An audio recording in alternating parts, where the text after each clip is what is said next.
चलिए लेक्चर को स्टार्ट करते हैं। तो जैसे ही आप अपने क्लास 10th के साइंस बुक के एनसीईआरटी को ओपन करोगे तो सबसे पहला चैप्टर आपको वहाँ दिखेगा केमिकल रिएक्शन एंड इक्वेशन का, जो कि किसके अंदर आता है, केमिस्ट्री के अंदर आता है। सबको पता है कि केमिस्ट्री के 3 ब्रांचेस होते हैं, फिजिकल केमिस्ट्री, ऑर्गेनिक केमिस्ट्री और इनऑर्गेनिक केमिस्ट्री। ये चैप्टर हमारा इनऑर्गेनिक केमिस्ट्री के अंडर आता है क्योंकि इसमें रिएक्शन होने वाला है, राइट। तो जैसे ही आप अपने फ्रंट पेज पे नोटिस करते हो कि इसमें सबसे पहले इस एनसीईआरटी ने केमिकल रिएक्शन क्या होते हैं उसके बारे में बताया। तो चलो उसके बारे में पहले जान लेते हैं कि केमिकल रिएक्शन होता क्या है और इक्वेशन क्या होता है, वो भी मैं अभी बता दूंगा ताकि थोड़ा सा बहुत इंट्रो हो जाएगा तो आपको बाद में दिक्कत नहीं आएगी। तो केमिकल रिएक्शन कहने का मतलब क्या है, अगर मैं बोलूँ कि आप अपने आसपास कुछ ऐसा रिएक्शन देखते हो क्या, तो आप सोचने लगोगे। अगर कोई बोलेगा भी कि सर मैंने देखा है, मैंने क्या किया है, एक मिल्क लिया था समर के टाइम पर और मैंने इसको खुला छोड़ दिया। तो खुला छोड़ दिया और मैंने जब आधे घंटे 2 घंटे 3 घंटे के बाद जब उसे मैंने देखा कि वो मिल्क से कर्ड बन चुका था, तो वहाँ एक तरह से हुआ क्या, वहाँ एक तरह से रिएक्शन हुआ होगा, कुछ रिएक्शन हुआ तभी तो मिल्क से क्या हो गया, कर्ड में चेंज हो गया, राइट। एक लड़का और मेरे को बोलेगा कि सर मैंने भी एक ग्रेप्स लिया था, अंगूर लिया था, कुछ टाइम मैंने उसे छोड़ दिया तो वो सूख करके क्या बन गया है, किशमिश बन गया है। तो ये भी क्या हुआ, एक इसको रिएक्शन बोलेंगे तो बिल्कुल ये भी रिएक्शंस कहलाएंगे, पर ये दोनों रिएक्शंस जो है केमिकल रिएक्शंस नहीं कहलाएंगे। अब बोलोगे सर ऐसा क्यों, ये तो केमिकल रिएक्शंस क्यों नहीं कहलाएंगे। केमिकल रिएक्शन इसलिए नहीं कहलाएंगे क्योंकि इसमें हमने कोई केमिकल्स यूज़ नहीं किया। ये सारे रिएक्शन जो अभी तक मैंने बताए वो फिजिकल रिएक्शंस के अंदर आते हैं। तो फिजिकल रिएक्शन वो रिएक्शन है जो नेचुरली हो, जैसे कि मिल्क से कर्ड बनना, ये एक नेचुरल प्रोसेस है। एक अगर आप छोड़ देते हो तो भी वो ऑटोमेटिकली बन ही जाएगा, राइट। एक आप ग्रेप्स लेते हो, उसको आपने छोड़ दिया है, कुछ भी नहीं कर रहे हो तो वो भी किसमिस बन ही जाएगा, उसमें भी ये नेचुरल प्रोसेस है। केमिकल रिएक्शन का मतलब क्या है, केमिकल रिएक्शन उस रिएक्शन को कहेंगे जब हम कोई रिएक्शन करवाएं और वो रिएक्शन बहुत ही फास्ट हो जाए। जैसे कि हमने मिल्क लिया, मिल्क में हमने क्या किया, एक लेमन जूस डाल दिया। तो लेमन जूस की तो जैसे ही डाला हमने, मान लो कि आधे घंटे के अंदर ही वो मिल्क से क्या बन जाएगा, कर्ड बन जाएगा। तो एक तरह से हुआ क्या, मिल्क से कर्ड तो फिजिकली भी बन रहा था, लेकिन फिजिकली में क्या हो रहा था, टाइम बहुत लग रहा था। और केमिकल जैसे हमने डाला, जैसे ही हमने लेमन जूस इसमें डाल दिया तो क्या हो गया, बहुत ही जल्दी बन गया। एक नहीं, दूध से दही वो बहुत ही जल्दी बन गया, मतलब क्या रिएक्शंस बहुत फास्ट हुआ। तो हम ये बोल सकते हैं कि जो लेमन जूस है उसने कैटलिस्ट का काम किया। कैटलिस्ट का काम होता है रेट ऑफ रिएक्शन को इंक्रीज़ करना। इंक्रीज़ मतलब समझते हो ना, बढ़ाना। तो जैसे ही हमने इस दूध में एक नींबू का जूस डाल दिया, रस डाल दिया, तो उससे क्या हुआ, वो एक दही में कन्वर्ट हो गया, कर्ड में कन्वर्ट हो गया, राइट। तो उस रिएक्शन को कहेंगे हम केमिकल रिएक्शंस, राइट। और उसी तरह मैं एनसीईआरटी ने यहाँ बहुत सारे पॉइंट भी लिखे हैं कि जैसे कि food get digest in our bodies, हमें सबको पता है कि हम क्या कहते हैं, फूड खाते हैं, है ना। वो फूड बोलस के फॉर्म में जाता है और बोलस से फिर काइम में कन्वर्ट होता है। सब हम बायोलॉजी में पढ़ेंगे, पर इतना तो सबको पता ही है कि फूड जो हम फॉर्म में खाते हैं उसका अच्छे से डाइजेस्ट होता है। तो वो भी एक तरह से क्या हो रहा है, रिएक्शंस होता जा रहा है हमारे कहाँ, और रिएक्शन होता कहाँ पर है, तो हमारे स्टमक के अंदर होता जाता है, राइट। और उसके बाद आपको वहाँ नोटिस करने की बात है एक्टिविटी। सबसे पहली बात करते हैं एक्टिविटी 1.1।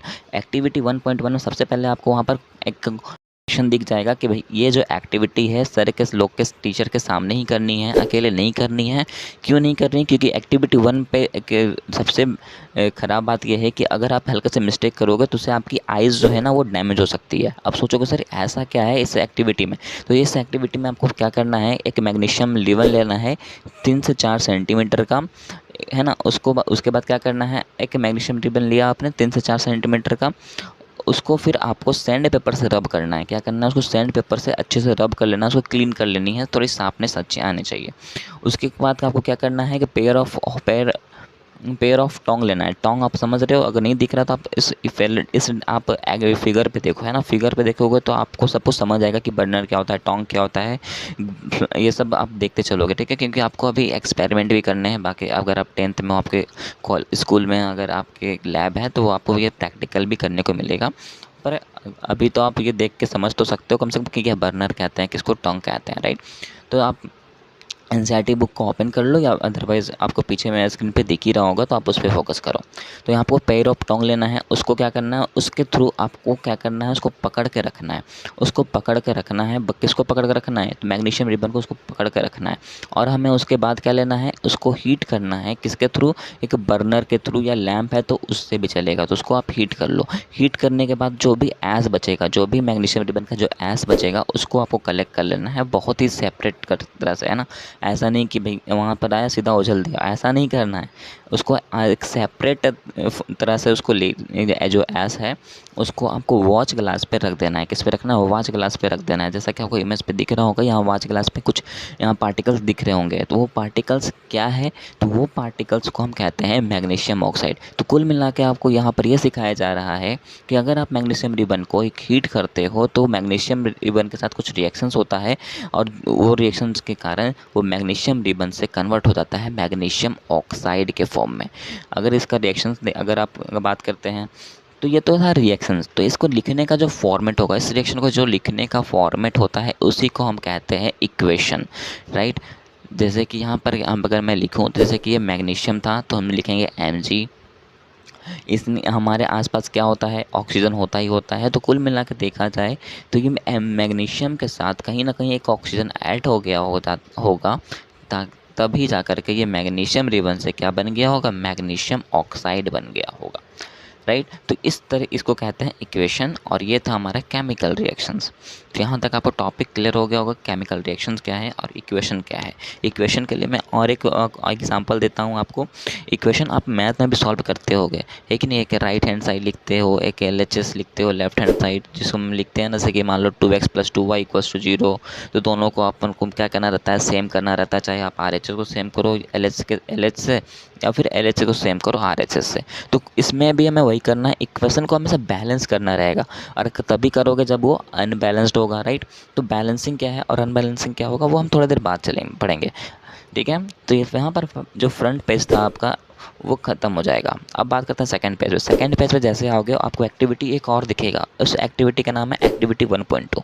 तो एक्टिविटी 1.2 आपको मैं बताऊं तो एक्टिविटी 1.2 में आपको करना क्या है कि नहीं? एक्टिविटी 1.2 में आपको करना क्या है? तो एक्टिविटी 1.2 जो है उसको मैं बोलूँगा आप उसको अभी रहने दो। इसलिए रहने दो कहूँगा क्योंकि मेरे को एक्टिविटी 1.2 बताने से पहले फिर आपको मेरे को ये बताना होगा कि केमिकल रिएक्शंस को लिखते कैसे हैं, जो कि अभी आगे है। देखो अगर आपको NCERT पढ़ना है ना तो उसके लिए मेहनत करनी पड़ेगी, क्योंकि NCERT जो है कुछ पॉइंट पहले लिखता है तो कुछ पॉइंट बाद में। तो आपको वो दोनों क्या क्या करना रहता है, जब तक आप उसको कॉलैब करना चाहते हो तब तक सब ये क्या होता है, चैप्टर ख़त्म हो जाता है स्कूल में। अब चैप्टर जब ख़त्म हो जाएगा तो बोलोगे यार छोड़ो ना सर, अब क्या करना। तो उससे क्या होता है ना, वो जो कॉन्सेप्ट होता है क्रिस्टल क्लियर नहीं हो पाता। तो मैंने जिस तरह नोट्स बनाया है ना उसको आपको, ये ऐसा नहीं है कि मैंने कुछ इधर बताया कुछ उधर बताया। मैंने जहाँ जो बताया वो उसको पूरा कंप्लीट करेंगे, उसके बाद ही हम आगे बढ़ते हैं, ठीक है।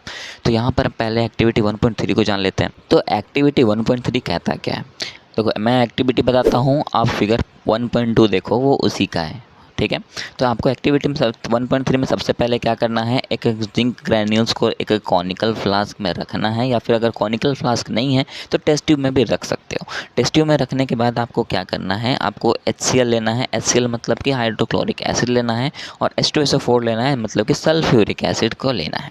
तो उसके बाद आपको क्या करना है, सल्फ्यूरिक एसिड को लेने के बाद आपको क्या करना है, उसको अच्छे से पकड़ के रखना है। ऐसा नहीं कि उसको छोड़ दें, ऐसा इसमें नहीं करना है, उसको अच्छे से पकड़ के रखना है। और वो आपसे पूछता है कि बताओ जब दोनों को अगर हम मिलाते हैं तो इसमें जो जिंक ग्रैन्यूल्स पहले से थे और हमने HCl भी लिया है और H2SO4 भी लिया है, तो बताओ इसके साथ इसमें क्या चेंजेस देखने को मिलेगा। टेस्ट ट्यूब में क्या चेंजेस हमें देखने को मिलेगा, टच कर रहे हैं तो उसमें कुछ फील होगा क्या, क्या कलर में चेंजेस होगा, या फिर टेम्परेचर में चेंज होगा, या किसी में कुछ चेंजेस होगा, तो वो आपको यहाँ पर इस रिएक्शन में बताना है। तो अगर आप बात करते हैं कि आप ये रिएक्शन जब करोगे तो होगा क्या, मतलब पहले से क्या था, जिंक ग्रैन्यूल्स था, उसके बाद हमने HCl को लिया, उसके बाद हमने H2SO4 को लिया।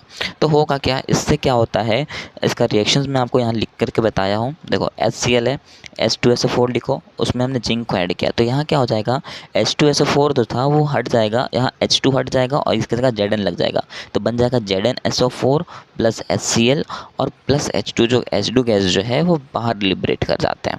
तो ये जो हुआ ये भी क्या है, एक रिएक्शन ही तो है। इस रिएक्शन को क्या कहेंगे, केमिकल रिएक्शन कहेंगे। तो यहाँ पर हमें क्या क्या चेंजेस देखने को मिलेगा वो देखो। तो यहाँ पर हमें क्या क्या मिलेगा, इसमें हमें हाइड्रोजन गैस लिबरेट होता दिखता है। क्या दिखता है, हमें हाइड्रोजन गैस लिबरेट होता हुआ दिखेगा। क्लियर है। तो कुछ भी नहीं था एक्टिविटी 1.3 में भी। एक्टिविटी 1.3 बस यही कह रहा है कि आपको क्या फॉर्म होता हुआ दिखेगा। तो बस यहाँ जो है हाइड्रोजन गैस जो है वो लिबरेट होता हुआ दिखाई देता है, लिबरेट बोलो या फॉर्मेशन होता हुआ वो दिखाई देता है। और ऐसा होता क्यों है? क्योंकि by the action of dilute sulphuric acid on a zinc. Clear है? एग्जाम्पल देख लिया केमिकल रिएक्शन का। अब मैं बोलूँ कि केमिकल रिएक्शन कब कब होगा। केमिकल रिएक्शन हम तब बोलेंगे जब उसके स्टेट पे चेंज हो जाए, मतलब कि पहले कुछ दूसरा स्टेट पे, जैसे सॉलिड स्टेट पे था, मान लो वो लिक्विड स्टेट में बन जा रहा है, मान लो वो लिक्विड था वो गैस में बन जा रहा है, मतलब उसका अगर स्टेट में चेंज हो रहा है तो हम कहेंगे हाँ वो केमिकल रिएक्शन है।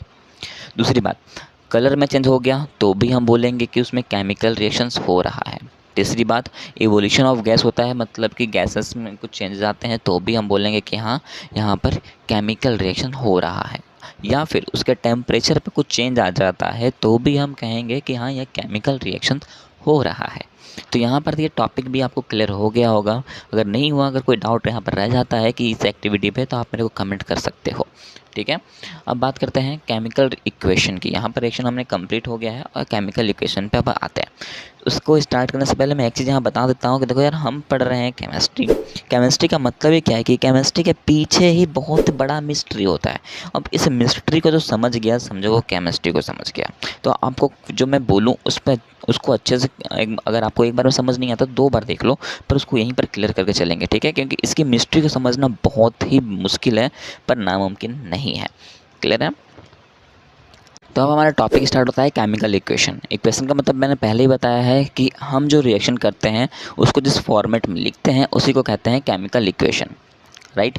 तो जैसे कि आपको सबसे पहले आपको दिखेगा इसमें क्या लिया गया है, मैग्नीशियम और ऑक्सीजन को लिया गया है। ठीक है, मतलब कि Mg को लिया गया है और O2 को लिया गया है। तो इस साइड को हम कहते हैं रिएक्टेंट। क्या कहते हैं? रिएक्टेंट। ये जब रिएक्शन कर लेगा उसके बाद जो फॉर्म करेगा उसको हम कहेंगे प्रोडक्ट। क्या कहेंगे? प्रोडक्ट। तो देख सकते हो यहाँ मैग्नीशियम और ऑक्सीजन जब दोनों मिलते हैं तो क्या बन जाता है? मैग्नीशियम ऑक्साइड बन जाता है। वही मैग्नीशियम ऑक्साइड जो कि हमने थोड़ी देर पहले जब एक्सपेरिमेंट किया था 1.1 पे, वही मैग्नीशियम ऑक्साइड को हम इस फॉर्मेट में लिखते हैं। ये आपके एनसीईआरटी ने बताया। तो मैंने पहले ही कहा है ना कि एनसीईआरटी एक चीज़ कहीं और लिखता है, दूसरा चीज़ कहीं और, एक्टिविटी कहीं और दिखाया, रिजल्ट कहीं और दे रहा है। यार ऐसा क्यों करता है ये पता नहीं। ठीक है, तो बस इतना जान लो कि हम लिखते कैसे हैं। यहाँ मैग्नीशियम था, यहाँ ऑक्सीजन है, दोनों को हमने क्या किया? ऐड किया। ऐड करने से क्या हुआ? वो मैग्नीशियम ऑक्साइड में कन्वर्ट हो गया, मतलब कि MgO में वो कन्वर्ट हो गया। और इधर को कहते हैं रिएक्टेंट, इधर वाले को कहेंगे प्रोडक्ट। तो यहाँ प्रोडक्ट किसको कहेंगे, रिएक्टेंट किसको कहेंगे, तो प्रोडक्ट किसको कहेंगे और रिएक्टेंट किसको कहेंगे, तो पता चल गया ना। तो अगर आपको तो भी नहीं पता चलता है तो भी एक जान लो कि आपके राइट साइड वाले को, जो राइट साइड जो वाला होता है उसको हम कहते हैं प्रोडक्ट, लेफ्ट साइड वाले को हम जो होता है वो कहते हैं रिएक्टेंट। क्लियर है? यहाँ तक तो अब तो कोई दिक्कत नहीं होना चाहिए। देखो यहाँ उसके बाद नेक्स्ट पेज पर टर्न करोगे, नेक्स्ट पेज टर्न करोगे, वहाँ पर टॉपिक आपको दिखेगा राइटिंग अ केमिकल इक्वेशन। कैसे हम इसको राइट कर सकते हैं। तो हम मैंने वही बताया ना कि Mg लो और प्लस O2 लो, और उसने क्या फॉर्म कर दिया? MgO को फॉर्म कर दिया, मैग्नीशियम ऑक्साइड को फॉर्म कर दिया। अब बात करता हूँ, तो आपको अगर मैं यहाँ पे क्वेश्चन पूछूंगा कि अरे यार बताओ क्या दोनों बैलेंस्ड है क्या? मतलब यहाँ पर एक Mg था, यहाँ पर भी एक Mg है, चलो मैग्नीशियम तो बैलेंस्ड है, कोई दिक्कत नहीं है। पर यहाँ देखो तो एक यहाँ O2 था और रिएक्टेंट फेज में क्या है? यहाँ O2 है, पर हमें प्रोडक्ट फेज में O2 नहीं दिखेगा, सिर्फ 1 O दिखेगा। तो ये जो है ये हमारा क्या है? ये अनबैलेंस्ड हो जाएगा। अब अनबैलेंस्ड है तो इसको बैलेंस करना होगा। तो बैलेंस करने के लिए जो है एक इक्वेशन बनाया गया है, उस इक्वेशन को कहते हैं बैलेंस्ड केमिकल इक्वेशन। तो बैलेंस्ड केमिकल इक्वेशन को करने के लिए क्या क्या स्टेप को फॉलो करना है वो हम देखते चलेंगे, है ना। एक बार पहले मैं लॉन्ग मेथड बताता हूँ जो कि आपके एनसीईआरटी ने लिखा है, और उसके बाद मैं एक शॉर्ट मेथड बताऊंगा जिसके आप तुरंत सॉल्व कर ले सकोगे कि हाँ कौन बैलेंस्ड है और कौन अनबैलेंस्ड है, आपको पता चल जाएगा। राइट? तो देखो एक यहाँ पर इसने इक्वेशन लिया है, इक्वेशन को लिया है क्या? जिंक लिया है और सल्फ्यूरिक एसिड लिया है। उस दोनों का रिएक्शन हुआ, रिएक्शन होने के बाद क्या बन जाता है? जिंक सल्फेट और हाइड्रोजन गैस लिबरेट कर जाता है। तो यहाँ पर देखो उसका फॉर्मूला क्या बन जाएगा? फॉर्मूला बनेगा Zn प्लस H2SO4, जो फॉर्म करेगा ZnSO4 प्लस H2। ये भी हमने थोड़ा देर पहले ही देखा है एक्टिविटी 1.3 पर, याद करो। अगर याद नहीं है तो थोड़ा देर पीछे चले जाओ, है कि नहीं। अब बात करते हैं इसको सॉल्व कैसे किया जाए। एनसीईआरटी ने पहले क्या किया है? एलिमेंट्स का अलग टेबल बना दिया है, जिसमें लिख दिया है कौन कौन से एलिमेंट है हमारे पास। जिंक थे, हाइड्रोजन था, सल्फर था, ऑक्सीजन था, कितने number of L H S तरफ कितने थे, मतलब कि रिएक्टेंट में कितने थे वो लिख दिया है, और प्रोडक्ट में कितने वो लिख दिया है। आपको भी ऐसे देख लेना है। तो जैसे आप बैलेंस करना चाहोगे वैसे ही पेज आपको टर्न करना पड़ेगा, और टर्न जब करोगे तो पता चलेगा यार वो तो बैलेंस किसी और को कर रहा है। मतलब कि उसने क्या किया है, वो जो आपको ZN H2SO4 वाला है वो आपको करना है खुद से, और एनसीईआरटी बताएगी दूसरा। अरे यार ये क्या मतलब पागलपंती है, अगर तुम उसको बता तो उसी को बता देते, पर एनसीईआरटी ने ऐसा नहीं किया है ताकि आप कंफ्यूज होते ही रहो। तो पर कोई बात नहीं, टेंशन मत लो, मैं इसको बताता हूँ। अगर मैं आपको फिर ये बताऊँगा ना तो आप, मैं गारंटी देता हूँ कि आप पहले वाला आप खुद ही सॉल्व कर लोगे। ठीक है, तो रिएक्शन अपना क्या है अभी, यहाँ रिएक्शन को आपको बैलेंस करना है Fe प्लस H2O, जो कि फॉर्म होकर बना रहा है Fe3O4 प्लस H2। तो जब आप रिएक्शन को देखोगे तो यहाँ पर आप देखिएगा क्या कि यहाँ पर Fe कितना है, यहाँ पर Fe देखो 1 है, और प्रोडक्ट में Fe3 हो जाएगा। रिएक्टेंट में H2 है, यहाँ पर H2 है, मतलब ये बैलेंस्ड है। लेकिन अगर ऑक्सीजन को देखो तो यहाँ पर O था और प्रोडक्ट में O4 हो जाएगा, मतलब ये भी अनबैलेंस्ड हो गया। तो आप बैलेंस करोगे तो बैलेंस करने के लिए आपको स्टेप 1 पे जाना पड़ेगा। स्टेप 1 पे क्या करना है, आपको सबसे पहले वो बोलेगा कि आप इक्वेशन के चारों तरफ बॉक्स बना लो। बॉक्स बना के क्या करो, बॉक्स बना करके आप डांस करो। ऐसा नहीं करना, बॉक्स बना लो। बॉक्स बनाने के बाद स्टेप 2 पे लिखना है आपको। स्टेप 2 पे क्या करना है, उस तरह जिस तरह टेबल बनाया था उसने, आपको टेबल बना लेना है। एक तरफ एलिमेंट को लिखना है, एक तरफ LHS लिखना है, एक तरफ RHS लिखना है। LHS में आपको रिएक्टेंट लिखने हैं और RHS में आपको प्रोडक्ट को लिखना है। देख सकते हो यहाँ Fe लिखा गया है, फिर H लिखा है, फिर O लिया है। मतलब Fe मतलब क्या, आयरन। आयरन कितने देखा गया था, इधर रिएक्टेंट में 1 था, और RHS में मतलब कि प्रोडक्ट में कितना है 3 है। हाइड्रोजन इधर 2 है, इधर भी 2 है। ऑक्सीजन इधर 1 है, इधर 4 है। तो हमें बैलेंस किसको किसको करना है, Fe को करना है और ऑक्सीजन को करना है, राइट। लेकिन यहाँ दिक्कत तब आएगी जब ऐसे ही आप हम आयरन को क्या करनेंगे, बैलेंस करना चाहेंगे, तो वहाँ से ही कोई ना कोई डिस्टर्ब ज़रूर होगा। कौन होगा वो आप आगे देखते हैं। तो सबसे पहले बात करते हैं Fe की।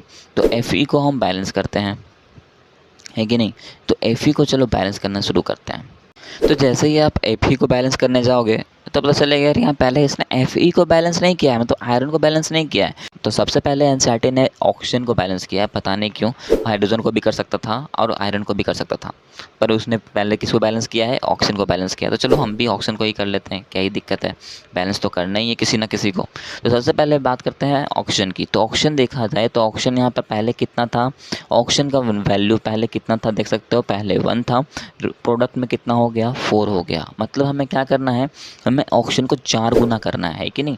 अगर हम बात करें तो ऑक्सीजन को 4 गुना करना है, तो हम 4 × 1 करेंगे या फिर 1 × 4, बोलो बात तो एक ही है। तो जब हम इसको 4 से मल्टीप्लाई करेंगे, और ऑक्सीजन तो हमें पता ही, ऑक्सीजन जो था वो अकेला नहीं था, वो H2O के साथ था। मतलब अगर हम उस ऑक्सीजन को बढ़ाएंगे तो कहीं ना कहीं ये जो हाइड्रोजन है वो भी डिस्टर्ब हो जाएगा, है कि नहीं। बिल्कुल डिस्टर्ब होगा ना, आपको मैथ तो आता ही है। आपने बॉक्स बनाया है ना, बॉक्स पे देखो यहाँ बॉक्स बनाया हुआ था Fe का, H2O का। तो H2O के ऊपर हम क्या लिख देंगे, 4 लिख देंगे। अब जब 4 इस पर लिख दिया तो 4 का मतलब है क्या कि हम इसके दोनों को मल्टीप्लाई करेंगे। अगर आपको थोड़ा बहुत मैथ आता होगा तो आप ऐसा करते होगे इक्वेशन में। तो हम क्या करेंगे, 4 से हाइड्रोजन को भी मल्टीप्लाई करेंगे तो क्या होगा, H8 हो जाएगा, क्योंकि ये H2 था, 2 × 4 करोगे तो क्या हो जाएगा, H8 हो जाएगा। अब बात करते हैं ऑक्सीजन की। ऑक्सीजन तो वहाँ 1 था, तो 4 × 1 करो तो क्या हो जाएगा, 4 हो जाएगा। तो यहाँ ऑक्सीजन तो बैलेंस हो गया, पर यहाँ दिखेगा कि इसके कारण हाइड्रोजन एटम जो था वो बैलेंस्ड नहीं रहा, वो जो हो गया अब वो अनबैलेंस्ड हो जाएगा। अब हमें क्या करना पड़ेगा, हाइड्रोजन को बैलेंस करना पड़ेगा। तो चलो यार हाइड्रोजन को बैलेंस करते हैं। अब हाइड्रोजन को जैसे बैलेंस करने चलोगे तो वहाँ आपको दिखेगा कैसे क्या बैलेंस करना होगा। तो बॉक्स आपने बना ही लिया है। प्रोडक्ट में देखोगे, प्रोडक्ट में कितना था, प्रोडक्ट में सिर्फ H2 था। रिएक्टेंट में कितने हो गए हैं, H8 हो गए हैं। तो इधर आप H2 लिखोगे, इधर 2 लिखोगे। तो कुल मिला के देखा जाए तो अगर आपको प्रोडक्ट में बैलेंस करना है तो प्रोडक्ट में जो H2 है उसको किसी तरह 8 करना होगा, या फिर 8 को 2 करना होगा। तो 8 को 2 करना इम्पॉसिबल है। तो हम क्या चाहेंगे, भैया तुम 2 है ना, तुम ही को 8 करते हैं। तो कैसे करेंगे, 2 × 4 कर देंगे, तो क्यों, तो वो क्या हो जाएगा, 8 हो जाएगा। तो यहाँ पर ये देखो, अब हाइड्रोजन भी बैलेंस्ड हो गया है, ऑक्सीजन भी बैलेंस्ड हो गया, बचा क्या, सिर्फ और सिर्फ आयरन बचा। तो आयरन के लिए भी उसी तरह इक्वेशन लिखना है, आयरन के लिए भी उसी तरह लिखेंगे। क्या लिखे, देखो यहाँ पहले कितना था आयरन, पहले था हमारा 1, बाद में कितना प्रोडक्ट में हो गया है 3। तो कुछ भी नहीं किया हमने, 3 से उसको मल्टीप्लाई कर दिया, तो 3 × Fe करेंगे तो ये हो गया हमारा परफेक्ट इक्वेशन, जो कि लिखाएगा 3Fe + 4H2O। प्रोडक्ट हमारा बनेगा Fe3O4 + 4H2। तो इस तरह का हमारा प्रोडक्ट बनेगा जो कि इसी की इक्वेशन को कहेंगे बैलेंस्ड इक्वेशन। तो बोलोगे सर ये बहुत पेचीदा लग रहा है मुझे, क्या आप डायरेक्ट नहीं कर सकते? तो बिल्कुल डायरेक्ट कर सकते हो, तब करोगे जब आपको इसमें प्रैक्टिस हो जाए अच्छे से। प्रैक्टिस जब आप करोगे ना तो जो आप आराम से कर सकते हो। कुछ भी तो नहीं किया हमने, बस आपको ये याद रखना है कि अगर हम जैसे कि यहाँ पर H2O था, तो H2O में अगर हम देख रहे थे कि ऑक्सीजन को इंक्रीज़ करना था, तो लेकिन ऐसा तो हमने किया नहीं कि सिर्फ ऑक्सीजन को बढ़ाया था। यहाँ बॉक्स जो हमने पहले बनाया तो इसका मतलब क्या था? बॉक्स बनाने का मतलब ही है कि हमने उसको सेपरेट कर लिया। तो अगर आप पहले ही सेपरेट कर लेते हो तो बाद में भी दिक्कत नहीं आएगी। अब चलो इसका ट्रिक समझते हैं। ट्रिक देखो, आपको क्या लिखो, Fe लिखो प्लस H2O था वो लिखा, रिएक्शन करके देखा क्या, Fe3 है, O4 है प्लस H2 है। चलो इसको बहुत ही शॉर्ट में समझते हैं। बस इस आपको बॉक्स बना लेना है, ठीक है? बॉक्स बना लो, चारों को बॉक्स से ढक देना है। दो बॉक्स से ढकने के बाद आपको क्या करना है, यहाँ पर नंबर चेक करो, यहाँ पर कितने हैं, Fe1 है, यहाँ पर कितने हैं, 3 है, यहाँ पर हाइड्रोजन कितने हैं, 2 है, यहाँ पर कितने हैं, 2 है, यहाँ पर ऑक्सीजन कितने हैं, 1 है, यहाँ पर ऑक्सीजन कितने हैं, 4 है। तो आप सबसे पहले क्या करो, Fe को बढ़ाते हैं, ठीक है? Fe को बढ़ा के देखते हैं। यहाँ 1 है, यहाँ पर कितने हैं, 3 है, तो यहाँ हमने कर दिया रिएक्टेंट में 3। तो ये Fe और Fe क्या हो जाएगा, ऑटोमेटिकली बराबर हो जाएगा। अब Fe बराबर हो गया, अब क्या करना है, अब हमें हाइड्रोजन पे आना है। हाइड्रोजन यहाँ पर कितने हैं, 2 है, यहाँ पर भी हाइड्रोजन 2 है, तो ठीक है छोड़ देते हैं। बात करते हैं ऑक्सीजन की। ऑक्सीजन को तो अब क्या करते हैं, बैलेंस। तो ऑक्सीजन देखो यहाँ पर 1 है, यहाँ पर 4 है, तो यहाँ पर अगर 4 है तो हमें क्या करना पड़ेगा, यहाँ पर रिएक्टेंट में 4 करना पड़ेगा। आप 4 लिख दो, डायरेक्ट 4 लिख दोगे। अब देखो 4 लिख दोगे, 4 से मल्टीप्लाई करोगे तो क्या होगा, H8 आएगा, O4 आएगा। तो अब H8 हो गया, यहाँ पर तो H2 है, तो हमें क्या करना पड़ेगा, यहाँ पर हमें H2 था तो H2 से 4 को मल्टीप्लाई करना पड़ेगा। तो यहाँ ब्रैकेट के बाहर क्या लिख देना है, अपने को 4 लिख देना है। तो हमारा इक्वेशन जो है डायरेक्ट बैलेंस हो जाएगा, इतना टेबल बनाने की ज़रूरत नहीं पड़ेगी। और मैं क्वेश्चन आपको देता रहूँगा तो उससे भी आप प्रैक्टिस करते रहोगे। चलो अब यहाँ पर हमने जो एक छोड़ा था ना, कौन सा छोड़ा था, याद करो, Zn प्लस H2SO4 और फॉर्मेशन हो रहा था ZnSO4 प्लस H2 का। तो ये आपको बताना है कि ये जो है यह बैलेंस्ड है कि अनबैलेंस्ड है, और अगर अनबैलेंस्ड है तो आपको ये बैलेंस करना है। अब ये तो कर लोगे मेरे हिसाब से, कोई दिक्कत तो नहीं होनी चाहिए। तो यहाँ पर आपका ये जो टॉपिक है था केमिकल बैलेंसिंग वाला, वो भी कंप्लीट होता है। यहाँ पर आप नाम भी लिख लेते हो और कोई दिक्कत भी नहीं होता है। अब चलो ये हमने पढ़ लिया। अब हम वापस आते हैं एक्टिविटी 1.2 पे, जो हमने वहाँ पर छोड़ दिया था। तो एक्टिविटी 1.2 कहता क्या था, चलो आ जाओ एक्टिविटी 1.2 पे। एक लीड नाइट्रेट लेना है, उसको सॉल्यूशन में डुबा दो। सॉल्यूशन में डुबाने के बाद उसमें एक पोटासियम आयोडाइड को ऐड कर दो। तो बताओ उसमें आपको क्या ऑब्जर्व होगा। देखो आपको ये चीज़ करने से पहले मैंने आपको इसलिए केमिकल रिएक्शन बताया क्योंकि अभी हम इसमें केमिकल इक्वेशन को सीखने वाले हैं फिर से। तो देखो लीड नाइट्रेट को हम लिखते हैं PbNO3 के साथ। क्या लिखते हैं, PbNO3 के साथ। वो जो होता है वो एक्वस होता है, ठीक है? अब बात करते हैं उसमें हमें क्या ऐड करने कह रहा है, पोटासियम आयोडाइड को ऐड करने कह रहा है। तो उसको लिखते हैं Ki के साथ, वो भी एक्वस होता है। तो जब ये रिएक्शन होता है तो हमें क्या मिलता है, ये रिएक्शन जब होता है तो हमें मिलेगा यहाँ पर KNO3 जो कि एक सॉलिड होता है। क्या मिलेगा, KNO3 मतलब पोटासियम नाइट्राइट मिलेगा जो कि सॉलिड होता है। और दूसरा मिलेगा PbI2 जो कि येलो प्रेसिपिटेट होता है, और इसी को लिखते हैं लीड आयोडाइड के साथ।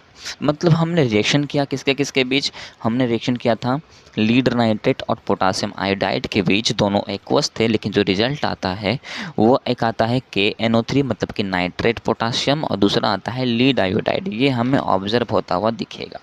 तो चलो इसको अब ये जब आप रिएक्शन चेक करोगे ना तो रिएक्शन हमें बैलेंस्ड नहीं दिखेगा, ये दिखेगा आपको अनबैलेंस्ड में। तो आपको फिर से बैलेंस करना पड़ेगा। तो आपको चेक करना पड़ेगा कि PB का कितना नंबर है दोनों साइड, नाइट्रोजन के कितने नंबर है दोनों साइड, और ऑक्सीजन के कितने नंबर है दोनों साइड में। फिर और क्या है, पोटासियम भी है तो पोटासियम के भी नंबर देखने पड़ेंगे कि इधर RHS में कितने हैं, LHS में कितने हैं। आयोडाइड के भी नंबर देखने पड़ेंगे, आयोडीन के भी कि लेफ्ट साइड कितने हैं और राइट साइड पे कितने हैं। तो ये सब आप चेक कर लोगे। चेक करने के बाद आप आराम से इसको बैलेंस्ड कर सकते हो। मैंने एक बैलेंस करके दिखाया है, अगर आपको कहीं डाउट रहता है तो आप यहाँ पर आराम से देख सकते हो। तो यहाँ पर हमने कंप्लीट कर लिया कि केमिकल रिएक्शन होता क्या है और इसके इक्वेशन कैसे होते हैं, वो सब हमने देख लिया है, राइट। और भी बहुत तरह के यहाँ पर आपको इक्वेशन देख जाएंगे, जैसे कि यहाँ लिखा हुआ है 3Fe + 4H2O देन प्रोडक्ट क्या मिल रहा है Fe3O4 4H2। तो इस सब आप देख सकते हो, इक्वेशन खुद से सॉल्व कर सकते हो। क्वेश्चन यहाँ पर आपको और भी मिल जाएगा। जैसे ही आप नेक्स्ट पेज पे आओगे तो यहाँ बहुत सारे क्वेश्चंस मिलेंगे जो कि इसमें आप अच्छे से प्रैक्टिस कर सकते हो, राइट। अब दूसरा टॉपिक स्टार्ट होता है यहाँ पर अपना टाइप ऑफ केमिकल रिएक्शन, कि कितने तरह के केमिकल रिएक्शंस हो सकते हैं। तो यहाँ पर आपको 4 तरह के रिएक्शन को पढ़ना है। पहला है कॉम्बिनेशन रिएक्शन, दूसरा है डिकम्पोजिशन रिएक्शन, तीसरा है डिस्प्लेसमेंट रिएक्शन और चौथा है ऑक्सीडेशन एंड रिडक्शन। तो पहला रिएक्शन है कॉम्बिनेशन रिएक्शन। कॉम्बिनेशन से एक वर्ड मिलता जुलता रहता है, कंबाइन। कंबाइन का मतलब क्या होता है? जोड़ना। तो इसमें इस रिएक्शन का मतलब भी वही है। आपको क्या करना है, एक रिएक्शन दिया रहेगा, आपको क्या करना है, दोनों को उसमें जोड़ना है, जोड़ करके प्रोडक्ट बना के लिख देना है। ज़्यादातर आपको इसमें बैलेंस्ड इक्वेशन ही देखने को मिलेगा, अनबैलेंस्ड इक्वेशन नहीं देखने को मिलेगा। दूसरी बात, ये जो होता है हीट को लूज करता है, that is called exothermic reaction. तो इसको क्या कहते हैं? एक्सोथर्मिक रिएक्शन भी कहते हैं। डिकम्पोजिशन रिएक्शन जैसे उसका अपोजिट है, ये जो होता है ये हीट को गेन करता है, इट मीन्स ये इंडोथर्मिक रिएक्शन होता है। अब ये हीट को लेगा तो ये क्या करेंगे, इसका जो पार्टिकल्स होंगे वो क्या करेंगे, टूटेंगे, जो मॉलिक्यूल्स होगा वो क्या होगा, टूट जाएगा। तो यहाँ पर क्या होगा, ये पहले एक मॉलिक्यूल होगा और बाद में प्रोडक्ट में हमें दिखेगा कि ये 2 मॉलिक्यूल बन रहा है। तो ये जो होता है ये इंडोथर्मिक रिएक्शन हो जाता है। डिस्प्लेसमेंट रिएक्शन, डिस्प्लेसमेंट रिएक्शन क्या कहता है कि डिस्प्लेसमेंट से याद होता है कि मिलता जुलता वर्ड आता है डिस्प्लेस। क्या करता है? डिस्प्लेस। डिस्प्लेस का मतलब क्या होता है? भगाना। क्या होता है? भगाना। तो इसका इस डिस्प्लेसमेंट रिएक्शन में भी यही होगा कि कोई दूसरा एटम आएगा या फिर एलिमेंट आएगा और दूसरे को भगा देगा और उसका जगह वो ले लेगा। अब ऐसा कौन करेगा वो हम वो रिएक्शन में ही देखेंगे, पर इतना बता देता हूँ, भगाएगा कौन? जो ताकतवर होगा, और भागेगा वो एलिमेंट जो कम ताकतवर होगा। लास्ट है ऑक्सीडेशन एंड रिडक्शन। ऑक्सीडेशन का मतलब होता है जब ऑक्सीजन का एंट्री होगा, एडिशन होगा, तो हम कहेंगे ऑक्सीडेशन, और ऑक्सीजन का अगर रिमूवल होगा तो हम कहेंगे उसको रिडक्शन। तो चलिए स्टार्ट करते हैं कॉम्बिनेशन रिएक्शन को। कॉम्बिनेशन रिएक्शन में जैसे ही आप आओगे तो आपको सबसे पहले एक एक्टिविटी दिखेगी, एक्टिविटी 1.4। आपको फिगर देखना है, 1.3 है देखना है, उसमें क्या देख आपको एक्टिविटी पता चल जाएगा। एक्टिविटी ये कह रही है कि आपको क्या करना है, एक CaO लेना है, मतलब कि कैल्शियम ऑक्साइड को लेना है, जो कि सॉलिड फॉर्म में होता है। ये कुछ और नहीं है, ये चूना है। चूना सभी ने देखा ही होगा। चूना को क्या कहते हैं? क्विकलाइम कहते हैं। और हम सबको पता है चूना अगर वाटर में डालते हैं तो कितना भयंकर रिएक्शन होता है, कितना ज़्यादा हीट रिलीज होता है। तो मैंने पहले ही कहा था कॉम्बिनेशन रिएक्शन आपको क्या दिखेगा, हीट रिलीज होता हुआ दिखेगा। तो यहाँ पर रिएक्शन जो किया गया है वो उसमें भी वही दिखाया गया है कि जैसे ही उसने क्विकलाइम को डाला इस वाटर में तो देखो बबल्स निकलने शुरू हो गए, और वो जो रिएक्शन हो रहा है वो क्या हो रहा है, एक्सोथर्मिक रिएक्शन होता है। हीट बाहर होता है, हीट रिलीज होता है और ये बहुत ही गर्म हो जाता है, जैसे कि उसने छू करके भी बताया है आपको रिएक्शन में। तो CaO और जब वाटर मिलता है तो क्या बनता है, एक CaOH होल 2 बनता है, जिसको हम कहते हैं स्लैक्ड लाइन, जो कि एक्वा सॉल्यूशन होता है, जिसको हम यूज़ करते हैं पेंटिंग में, वाइट वॉशिंग में। और हम यहाँ पर जैसा कि आपको लिखा हुआ भी मिल जाएगा, आपको जैसे ही नेक्स्ट पेज टर्न करोगे वहाँ डू यू नो में आपको NCERT ने लिखा भी है कि ये जो है ये किस में यूज़ किया जाता है, वाइट वॉशिंग में यूज़ किया जाता है। तो कॉम्बिनेशन जिसका आप प्रैक्टिकल भी कर सकते हो।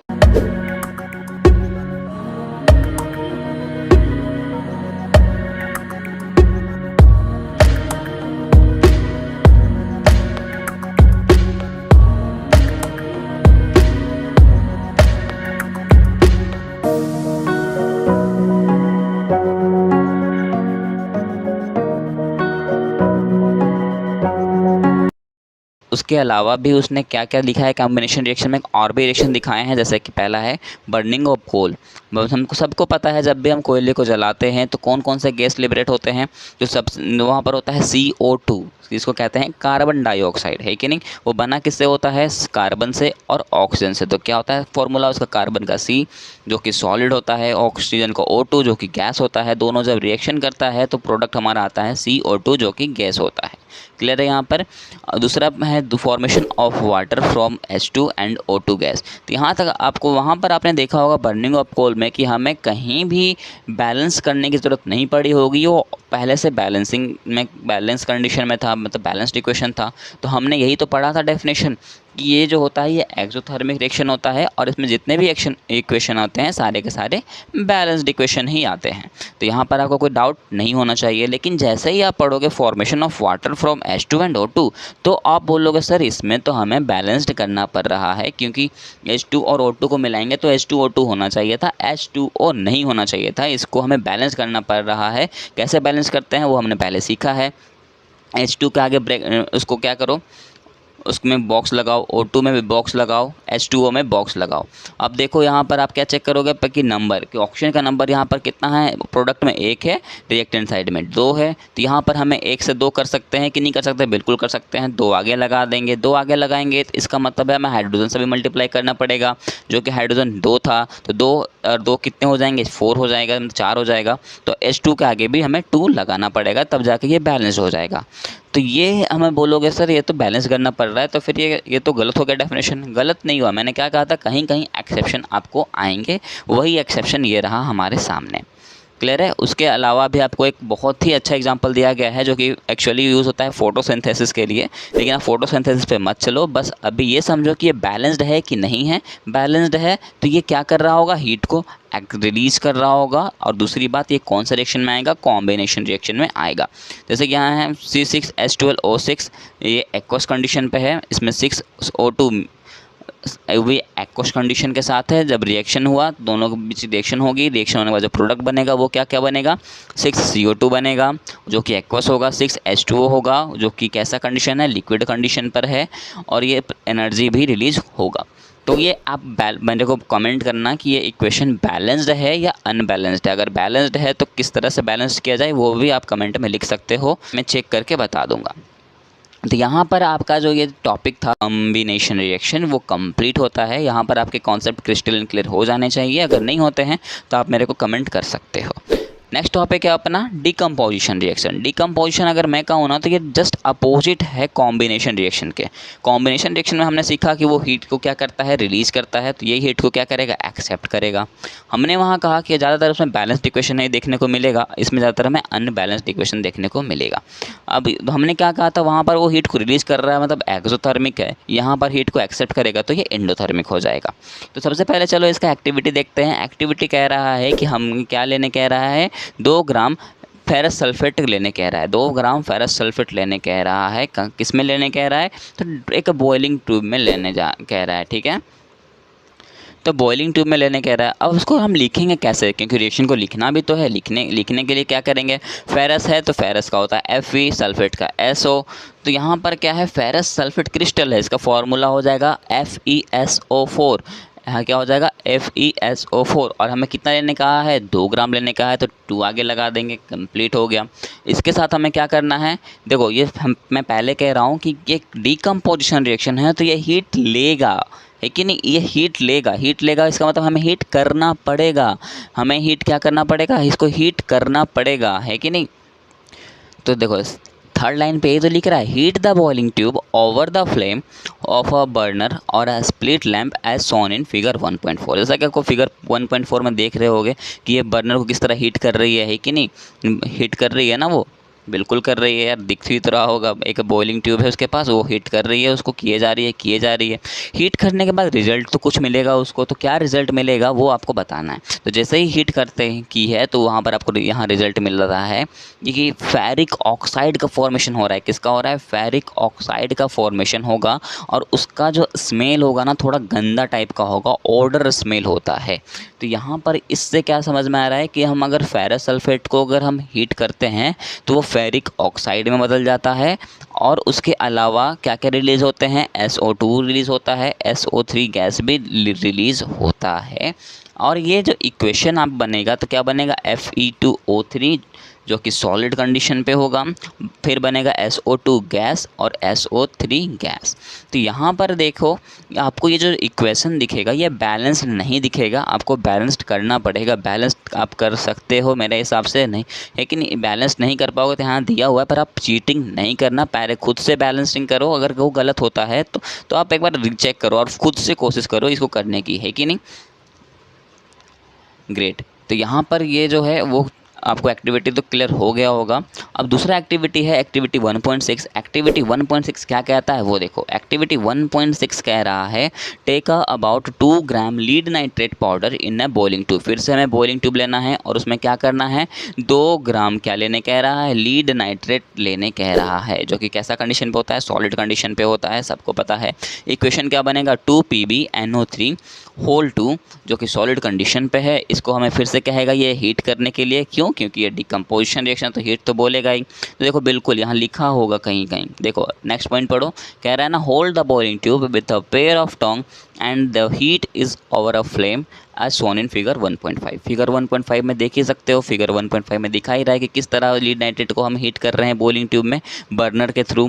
तो हीट जैसे करेंगे तो ये बन जाएगा 2PbO, जो कि लीड ऑक्साइड बन जाता है, और 4NO2 जिसको नाइट्रोजन डाइऑक्साइड बोलते हैं वो बनेगा, और इसके अलावा ऑक्सीजन गैस भी लिबरेट होगा। देखो आपको ये रिएक्शन खुद से भी लिख सकते हो, खुद से भी लिख सकते हो, लेकिन मैं तो कहूँगा ये रिएक्शन आपको याद होने चाहिए, क्योंकि आप खुद से बनाओगे तो पता नहीं कैसे बना दो। अभी आपको रिएक्शन बनाना नहीं है, अभी बस आपको फोकस करना है बैलेंसिंग पे। किस पे करना है, बैलेंसिंग पे। तो देखो ये बैलेंस नहीं है, तो अगर आपको बैलेंस्ड करना है और बैलेंस्ड है तो उसको छोड़ देना है। क्लियर है। उसके बाद फिर से एक एक्टिविटी है, ये बहुत इंपॉर्टेंट एक्टिविटी है 1.7। 1.7 जो एक्टिविटी है ये बहुत ही इम्पॉर्टेंट एक्टिविटी है। इम्पॉर्टेंट एक्टिविटी क्यों है मैं ये कह रहा हूँ, देखो पहला इसने क्या कहा है, टेक अ प्लास्टिक मग। एक क्या करो, आपको एक प्लास्टिक का मग लेना है, जग है तो वो भी ले सकते हो। उसके बाद क्या करना है, 2 होल कर दो इसको। क्या करो, 2 होल करो। 2 होल करने के बाद आपको क्या करना है, उसके अंदर जिसका जो बेस है मतलब निचला हिस्सा है वहाँ पर एक रबड़ को फिट करो। रबड़ को फिट इसलिए कह रहा है क्योंकि वो जो पानी है जो उससे पानी लीक करेगा वो लीक नहीं होने पाए, इसलिए उसमें रबड़ को फिट कर देना है उस होल में अच्छे से। अब उस होल में जहाँ पर हमने रबड़ फिट किया है उस पर क्या लगाना है, कार्बन इलेक्ट्रोड लगा दो। क्या लगाना है, कार्बन इलेक्ट्रोड लगाना है। अब इलेक्ट्रोड 2 होते हैं, सबको पता है, एक होते हैं एनोड, एक होता है कैथोड। अब बात करते हैं एनोड के पास चार्ज कौन सा होता है, कैथोड के पास कौन सा चार्ज होता है। तो एनोड के पास चार्ज होता है पॉजिटिव, कैथोड के पास होता है नेगेटिव। राइट, यहाँ तक कोई डाउट है क्या, वहाँ तक तो कोई डाउट नहीं होना चाहिए, मेरे हिसाब से तो कोई डाउट यहाँ पर नहीं होना चाहिए। उसके बाद कह रहा है अब इलेक्ट्रोड लिए हैं तो बैटरी भी लो। बैटरी को कनेक्ट कर दो उस इलेक्ट्रोड से, जो कि एक एनोड है कैथोड है। तो हमें पता है अरेंज कैसे करते हैं, बैटरी लेना है, बैटरी को अरेंज करते हैं किसमें, positive to positive, negative to negative. तो पॉजिटिव वाला चला जाएगा एनोड के पास, नेगेटिव वाला चला जाएगा कैथोड के पास। यहाँ तक कोई डाउट है क्या, कोई भी डाउट नहीं होना चाहिए। दूसरा है, फिर कह रहा है fill the mug with water. अब क्या करना है, जो जग है उसमें वाटर से पूरा उसको भर देना है। अब वाटर से जब हम पूरा उसको अच्छे से भर देंगे, भरने के बाद क्या कह रहा है, add a few drop of dilute sulphuric acid to the water. हमें क्या कहने कह रहा है कि जो वाटर हमने लिया है उसमें कुछ ड्रॉप, 1-2 बूंद जो है उसमें सल्फ्यूरिक एसिड डाल दो। वो भी कैसा होना चाहिए, डाइल्यूट होना चाहिए। डाइल्यूट सल्फ्यूरिक एसिड को डाल देना है, ये नहीं कि पूरा प्योर सल्फ्यूरिक एसिड को लिया और सीधा डाल दिया, ऐसा नहीं करना है। या फिर एसिड के ऊपर आपको पानी नहीं डालना है, पानी के ऊपर एसिड को डालना है। अगर आप उल्टा रिएक्शन करते हो तो वो आपको प्रॉब्लम कर सकता है। क्लियर है। उसके बाद क्या करना है, take 2 test tube filled with water. फिर से क्या करो, 2 टेस्ट ट्यूब लो, उसको वाटर से भरो। वाटर से भरने के बाद क्या करना है, आप वो जो हमने इलेक्ट्रोड लिया है, एक एनोड एक कैथोड, उसको ऊपर से ढक देना है। ढकने के बाद क्या करना है, स्विच ऑन द करंट। क्या करने कह रहा है, अब उस करंट को, उस स्विच को ऑन करने कह रहा है। अब स्विच को जैसे ही ऑन करोगे तो सर्किट हमारा काम करना शुरू कर देगा, लेकिन ये सर्किट हमने बनाया है वो तो काम करना शुरू कर देगा। अब उसके बाद कह रहा है appear undisturb time in you will observe the formation of bubbles at about the electrode. अब हमें क्या चेक करने कह रहा है कि यार उसमें तुम देखो, ऑब्जर्व करो कि जो 2 बबल्स उठ रहे हैं स्विच देने से, क्या दोनों इलेक्ट्रोड्स में बराबर के आ रहे हैं क्या, या फिर कुछ चेंज हो रहा है। This bubble displace water in the test tube. और वो जो बबल होंगे वो कहाँ पर होंगे, वो कहाँ डिस्प्लेस कर रहे होंगे, तो टेस्ट ट्यूब में कर रहे होंगे। ऐसा नहीं कि आप बाहर चेक करने लगो, ऐसा नहीं है ना। टेस्ट ट्यूब के अंदर वाले जो वाटर हमने लिया है उसमें बबल्स देखना, कुछ बबल्स जो हैं वो डिस्प्लेस हो रहे होंगे। उसके बाद का क्या पॉइंट कह रहा है कि इसके बाद कह रहा है is the volume of the gas collected the same in the both the test tube. हमें पूछ रहा है कि बताओ कि जब वॉल्यूम होगा गैस का, दोनों तरफ जो गैस लिबरेट हो रहे हैं, जो बबल्स आ रहे हैं, क्या दोनों तरफ वो बराबर होगा क्या? ऐसा ज़रूरी है क्या? ज़रूरी है कि नहीं? वो तो आप एक्सपेरिमेंट करोगे तो ही बता सकते हो, है कि नहीं? लेकिन एक्सपेरिमेंट नहीं कर रहे हैं तो ऐसा थोड़ी एक आंसर नहीं जानेंगे। आंसर पता करेंगे पर पहले क्वेश्चन तो पूरा पढ़ लें, है कि नहीं? तो अगला पॉइंट कह रहा है once the test tube are filled with the respective gases remove them carefully. उसके बाद हमें क्या करने कह रहा है, जो टेस्ट ट्यूब लिया है जिसको हमने वाटर से अच्छे से फुल किया था, उसमें कुछ गैस आएगा, उस गैस को हमें अच्छे से रिमूव करना है कि उसको अच्छे से रिमूव कर लेना है। उसके बाद कह रहा है test this gases one by breeding a burning candle close to the mouth of the test tube. उसको बाद कह रहा है कि वो हमें दोनों गैस को क्या करना है, अच्छे से चेक कर लेना है कि दोनों का कंसनट्रेशन जो होगा क्या वो बराबर होगा या नहीं होगा। और ये क्वेश्चन लिया है कि ये जितने भी स्टेप है, जो भी रिएक्शंस है, वो हमें कब करना है, जब हमारे आसपास कोई टीचर हो जो ट्रेंड टीचर हैं, उसके साथ ही हमें ये रिएक्शन करना है। ये नहीं कि आप अपने से घर पे एक्सपेरिमेंट करना शुरू कर दो, ऐसा नहीं करना है। ये क्लियर है? अब ये पूछ रहा है कि बताओ यार, उतना सारा चीज़ हमने किया तो हमें रिज़ल्ट हमें क्या मिला, है कि नहीं? उतना सारा जो हमने किया कि एक मग लिया उसमें होल किया, होल करने के बाद रबड़ लगाया, रबड़ लगाने के बाद हमने क्या किया था, रबड़ लगाने के बाद इस पर एक एनोड बैठाया, एक कैथोड बैठाया। उसके बाद हमने एक और टेस्ट ट्यूब लिया, टेस्ट ट्यूब को हमने वाटर से फिल किया, वाटर से फिल करने के बाद उसमें खपा दिया, खपाने के बाद क्या किया, हमने सर्किट जोड़ा। सर्किट पे कैसे जोड़ा, एनोड के साथ पॉजिटिव चार्ज, कैथोड के साथ नेगेटिव चार्ज, 6 वोल्ट की बैटरी कनेक्ट कर दिया, स्विच ऑन कर दिया। स्विच ऑन करते ही हमने देखा कि यहाँ पर बबल देखने को मिलेगा। बबल ज़्यादा किस में देखने को मिल रहा है, आपको यहाँ पर फिगर से ही देख सकते हो। बबल हमें ज़्यादातर किस में देखने को मिलेगा, एनोड वाले में ज़्यादातर देखने को मिलेगा और कैथोड वाले में थोड़ा कम देखने को मिलेगा। क्लियर है? और दूसरी बात, रही बात की गैसेस की, तो हमें बोला था ना कि गैसेस को भी चेक करना पड़ेगा। तो गैसेस हमें देखने को मिलेगा, एनोड वाले में ऑक्सीजन गैस का फॉर्मेशन होता दिखेगा और यहाँ पर कैथोड वाले में हाइड्रोजन गैस आएगा। तो दोनों में गैसेस भी पता कर लिया हमने और यहाँ पर बबल्स भी बता दिया। तो यहाँ पर हमारा जो आंसर था वो हमें मिल जाएगा। और ये आपका टॉपिक क्रिस्टल क्लियर हो जाना चाहिए कि इतने सारे हमने स्टेप में क्या सीखा, कौन से गैस आते हैं वो हमने सीखा। तो यहाँ पर हमने कंप्लीट कर लिया कि केमिकल रिएक्शन होता क्या है और इसके इक्वेशन कैसे होते हैं, वो सब हमने देख लिया है, राइट। और भी बहुत तरह के यहाँ पर आपको इक्वेशन देख जाएंगे, जैसे कि यहाँ लिखा हुआ है 3Fe + 4H2O, देन प्रोडक्ट क्या मिल रहा है Fe3O4 4H2। तो इस सब आप देख सकते हो, इक्वेशन खुद से सॉल्व कर सकते हो। क्वेश्चन यहाँ पर आपको और भी मिल जाएगा। जैसे ही आप नेक्स्ट पेज पे आओगे तो यहाँ बहुत सारे क्वेश्चंस मिलेंगे जो कि इसमें आप अच्छे से प्रैक्टिस कर सकते हो, राइट। अब दूसरा टॉपिक स्टार्ट होता है यहाँ पर अपना टाइप ऑफ केमिकल रिएक्शन, कि कितने तरह के केमिकल रिएक्शंस हो सकते हैं। तो यहाँ पर आपको 4 तरह के रिएक्शन को पढ़ना है। पहला है कॉम्बिनेशन रिएक्शन, दूसरा है डिकम्पोजिशन रिएक्शन, तीसरा है डिस्प्लेसमेंट रिएक्शन और चौथा है ऑक्सीडेशन एंड रिडक्शन। तो पहला रिएक्शन है कॉम्बिनेशन रिएक्शन। कॉम्बिनेशन से एक वर्ड मिलता जुलता रहता है, कंबाइन। कंबाइन का मतलब क्या होता है, जोड़ना। तो इसमें इस रिएक्शन का मतलब भी वही है। आपको क्या करना है, एक रिएक्शन दिया रहेगा, आपको क्या करना है, दोनों को उसमें जोड़ना है, जोड़ करके प्रोडक्ट बना के लिख देना है। ज़्यादातर आपको इसमें बैलेंस्ड इक्वेशन ही देखने को मिलेगा, अनबैलेंस्ड इक्वेशन नहीं देखने को मिलेगा।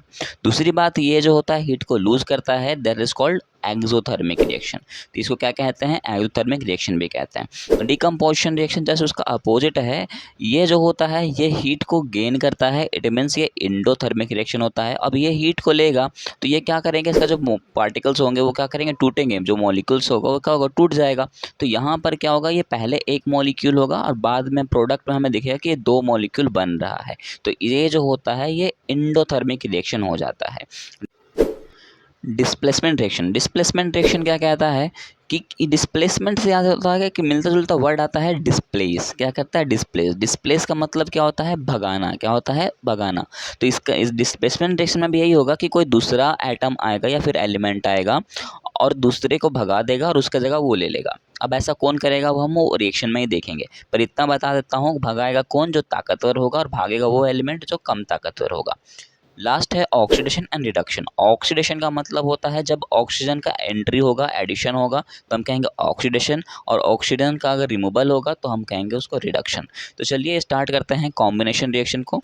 कॉम्बिनेशन रिएक्शन में जैसे ही आप आओगे तो आपको सबसे पहले एक एक्टिविटी दिखेगी, एक्टिविटी 1.4। आपको फिगर देखना है, 1.3 है देखना है, उसमें क्या देख आपको एक्टिविटी पता चल जाएगा। एक्टिविटी ये कह रही है कि आपको क्या करना है, एक CaO लेना है, मतलब कि कैल्शियम ऑक्साइड को लेना है जो कि सॉलिड फॉर्म में होता है। ये कुछ और नहीं है, ये चूना है। चूना सभी ने देखा ही होगा, चूना को क्या कहते हैं, क्विकलाइम कहते हैं। और हम सबको पता है चूना अगर वाटर में डालते हैं तो कितना भयंकर रिएक्शन होता है, कितना ज़्यादा हीट रिलीज होता है। तो मैंने पहले ही कहा था कॉम्बिनेशन रिएक्शन में आपको क्या दिखेगा, हीट रिलीज होता हुआ दिखेगा। तो यहाँ पर रिएक्शन जो किया गया है वो उसमें भी वही दिखाया गया है कि जैसे ही उसने क्विकलाइम को डाला इस वाटर में तो देखो बबल्स निकलने शुरू हो गए, और वो जो रिएक्शन हो रहा है वो क्या हो रहा है, एक्सोथर्मिक रिएक्शन होता है। हीट बाहर होता है, हीट रिलीज होता है और ये बहुत ही गर्म हो जाता है, जैसे कि उसने छू करके भी बताया है आपको रिएक्शन में। तो CaO और जब वाटर मिलता है तो क्या बनता है, एक CaOH होल 2 बनता है जिसको हम कहते हैं स्लैक्ड लाइन, जो कि एक्वा सॉल्यूशन होता है जिसको हम यूज़ करते हैं पेंटिंग में, वाइट वॉशिंग में।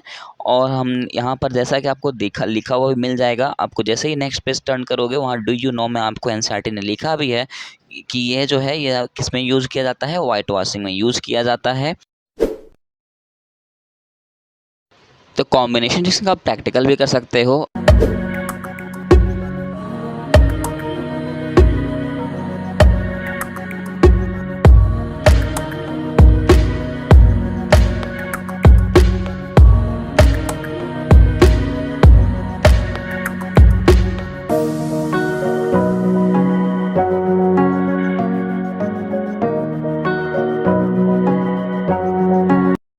उसके अलावा भी उसने क्या क्या लिखा है कॉम्बिनेशन रिएक्शन में, और भी रिएक्शन दिखाए हैं, जैसे कि पहला है बर्निंग ऑफ कोल। हमको सबको पता है जब भी हम कोयले को जलाते हैं तो कौन कौन से गैस लिबरेट होते हैं, जो सब वहाँ पर होता है CO2, जिसको कहते हैं कार्बन डाइऑक्साइड, है कि नहीं। वो बना किससे होता है, कार्बन से और ऑक्सीजन से। तो क्या होता है फॉर्मूला उसका, कार्बन का C जो कि सॉलिड होता है, ऑक्सीजन का O2 जो कि गैस होता है। दोनों जब रिएक्शन करता है तो प्रोडक्ट हमारा आता है CO2 जो कि गैस होता है। क्लियर है यहाँ पर। दूसरा है the formation of water from H2 and O2 gas. तो यहाँ तक आपको, वहाँ पर आपने देखा होगा बर्निंग ऑफ कोल में कि हमें कहीं भी बैलेंस करने की ज़रूरत नहीं पड़ी होगी, वो पहले से बैलेंसिंग में, बैलेंस कंडीशन में था, मतलब बैलेंस्ड इक्वेशन था। तो हमने यही तो पढ़ा था डेफिनेशन कि ये जो होता है ये एक्सोथर्मिक रिएक्शन होता है और इसमें जितने भी इक्वेशन आते हैं सारे के सारे बैलेंस्ड इक्वेशन ही आते हैं। तो यहाँ पर आपको कोई डाउट नहीं होना चाहिए। लेकिन जैसे ही आप पढ़ोगे formation of water from H2 and O2 तो आप बोलोगे सर इसमें तो हमें बैलेंस्ड करना पड़ रहा है, क्योंकि H2 और O2 को मिलाएंगे तो H2O2 होना चाहिए था, H2O नहीं होना चाहिए था। इसको हमें बैलेंस करना पड़ रहा है। कैसे बैलेंस करते हैं वो हमने पहले सीखा है। H2 के आगे ब्रेक, उसको क्या करो, उसमें बॉक्स लगाओ, O2 में भी बॉक्स लगाओ, H2O में बॉक्स लगाओ। अब देखो यहाँ पर आप क्या चेक करोगे कि नंबर, कि ऑक्सीजन का नंबर यहाँ पर कितना है, प्रोडक्ट में 1 है, रिएक्टेंट साइड में 2 है। तो यहाँ पर हमें 1 से 2 कर सकते हैं कि नहीं कर सकते, बिल्कुल कर सकते हैं। 2 आगे लगा देंगे, 2 आगे लगाएंगे तो इसका मतलब है हमें हाइड्रोजन से भी मल्टीप्लाई करना पड़ेगा, जो कि हाइड्रोजन 2 था। तो 2 और 2 कितने हो जाएंगे, 4 हो जाएगा, 4 हो जाएगा। तो H2 के आगे भी हमें 2 लगाना पड़ेगा, तब जाके ये बैलेंस हो जाएगा। तो ये हमें बोलोगे सर ये तो बैलेंस करना पड़ रहा है, तो फिर ये तो गलत हो गया डेफिनेशन। गलत नहीं हुआ, मैंने क्या कहा था, कहीं कहीं एक्सेप्शन आपको आएंगे, वही एक्सेप्शन ये रहा हमारे सामने। क्लियर है। उसके अलावा भी आपको एक बहुत ही अच्छा एग्जांपल दिया गया है जो कि एक्चुअली यूज़ होता है फोटोसिंथेसिस के लिए, लेकिन आप फोटोसिंथेसिस पे मत चलो, बस अभी ये समझो कि ये बैलेंस्ड है कि नहीं है। बैलेंस्ड है तो ये क्या कर रहा होगा, हीट को रिलीज कर रहा होगा। और दूसरी बात, ये कौन सा रिएक्शन में आएगा, कॉम्बिनेशन रिएक्शन में आएगा। जैसे कि यहाँ है C6H12O6, ये एक्वस कंडीशन पे है, इसमें 6O2 भी एक्वस कंडीशन के साथ है। जब रिएक्शन हुआ, दोनों के बीच रिएक्शन होगी, रिएक्शन होने के बाद जो प्रोडक्ट बनेगा वो क्या क्या बनेगा, 6CO2 बनेगा जो कि एक्वस होगा, 6H2O होगा जो कि कैसा कंडीशन है, लिक्विड कंडीशन पर है, और ये एनर्जी भी रिलीज होगा। तो ये आप मेरे को कमेंट करना कि ये इक्वेशन बैलेंस्ड है या अनबैलेंस्ड है। अगर बैलेंस्ड है तो किस तरह से बैलेंस किया जाए वो भी आप कमेंट में लिख सकते हो, मैं चेक करके बता दूंगा। तो यहाँ पर आपका जो ये टॉपिक था कॉम्बिनेशन रिएक्शन वो कंप्लीट होता है। यहाँ पर आपके कॉन्सेप्ट क्रिस्टल क्लियर हो जाने चाहिए। अगर नहीं होते हैं तो आप मेरे को कमेंट कर सकते हो। नेक्स्ट टॉपिक है अपना डिकम्पोजिशन रिएक्शन। डिकम्पोजिशन अगर मैं कहूँ ना तो ये जस्ट अपोजिट है कॉम्बिनेशन रिएक्शन के। कॉम्बिनेशन रिएक्शन में हमने सीखा कि वो हीट को क्या करता है, रिलीज करता है, तो ये हीट को क्या करेगा, एक्सेप्ट करेगा। हमने वहाँ कहा कि ज़्यादातर उसमें बैलेंस्ड इक्वेशन नहीं देखने को मिलेगा, इसमें ज़्यादातर हमें अनबैलेंस्ड इक्वेशन देखने को मिलेगा। अब हमने क्या कहा था, वहाँ पर वो हीट को रिलीज कर रहा है मतलब एक्सोथर्मिक है, यहाँ पर हीट को एक्सेप्ट करेगा तो ये एंडोथर्मिक हो जाएगा। तो सबसे पहले चलो इसका एक्टिविटी देखते हैं। एक्टिविटी कह रहा है कि हम क्या लेने कह रहा है, 2 ग्राम फेरस सल्फेट लेने कह रहा है। 2 ग्राम फेरस सल्फेट लेने कह रहा है। किस में लेने कह रहा है, तो एक बॉइलिंग ट्यूब में लेने कह रहा है, ठीक है। तो बॉइलिंग ट्यूब में लेने कह रहा है। अब उसको हम लिखेंगे कैसे, क्योंकि रिएक्शन को लिखना भी तो है। लिखने के लिए क्या करेंगे, फेरस है तो फेरस का होता है Fe, सल्फेट का SO। तो यहाँ पर क्या है, फेरस सल्फेट क्रिस्टल है, इसका फॉर्मूला हो जाएगा FeSO4।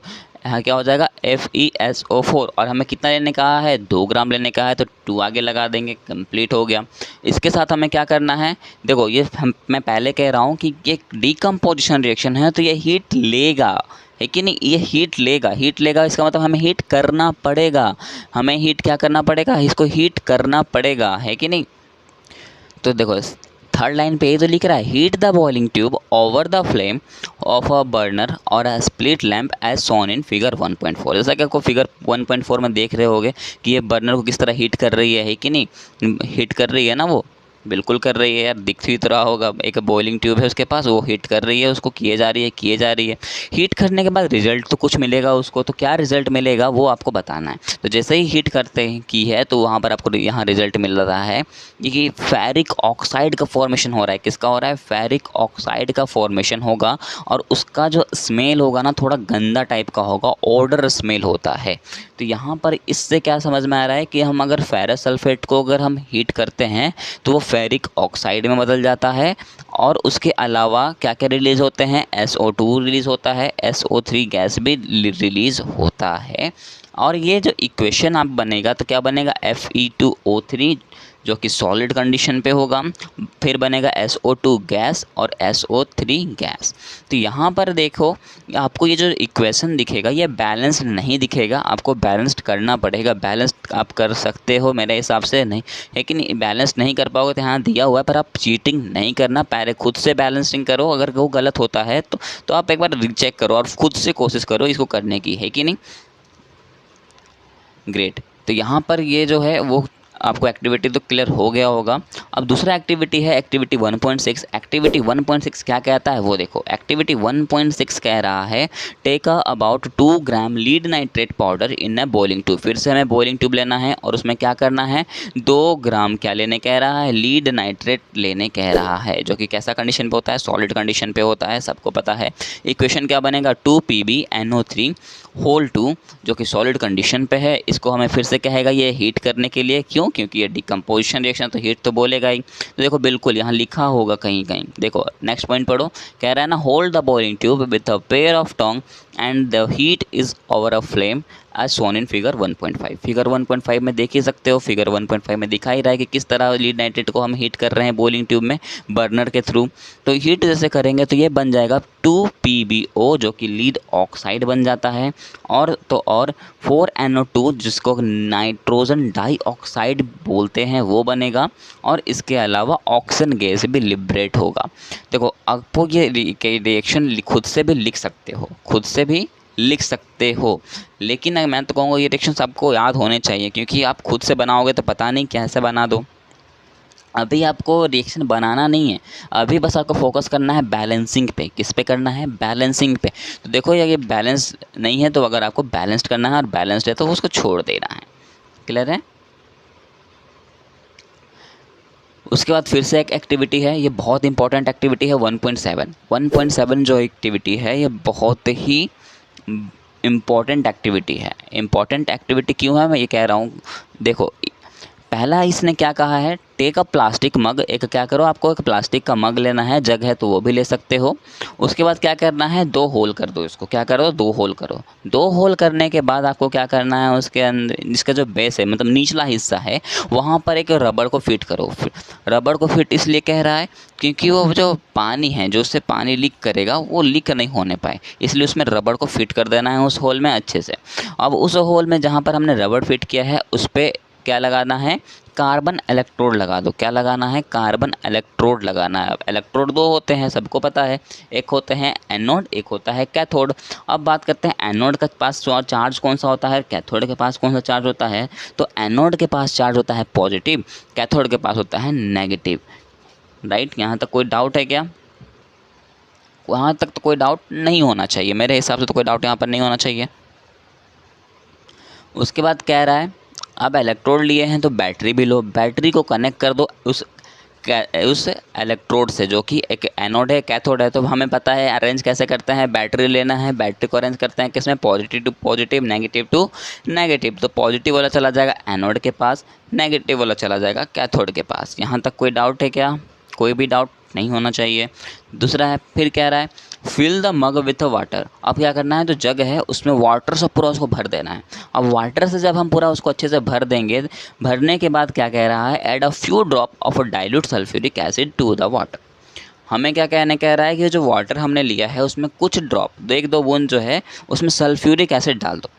वो भी कैसा होना चाहिए, डाइल्यूट होना चाहिए। डाइल्यूट सल्फ्यूरिक एसिड को डाल देना है, ये नहीं कि पूरा प्योर सल्फ्यूरिक एसिड को लिया और सीधा डाल दिया, ऐसा नहीं करना है। या फिर एसिड के ऊपर आपको पानी नहीं डालना है, पानी के ऊपर एसिड को डालना है। अगर आप उल्टा रिएक्शन करते हो तो वो आपको प्रॉब्लम कर सकता है।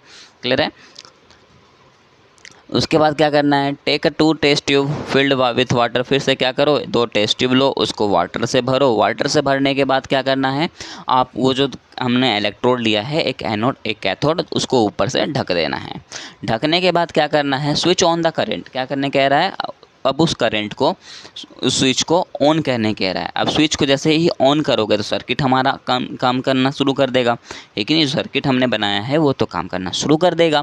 अब उसके बाद कह रहा है appear undisturb time and you will observe the formation of bubbles at about the electrode. अब हमें क्या चेक करने कह रहा है कि यार उसमें तुम देखो, ऑब्जर्व करो कि जो 2 बबल्स उठ रहे हैं स्विच देने से, क्या दोनों इलेक्ट्रोड्स में बराबर के आ रहे हैं क्या, या फिर कुछ चेंज हो रहा है। This bubble displace water in the test tube. और वो जो बबल होंगे वो कहाँ पर होंगे, वो कहाँ डिस्प्लेस कर रहे होंगे, तो टेस्ट ट्यूब में कर रहे होंगे।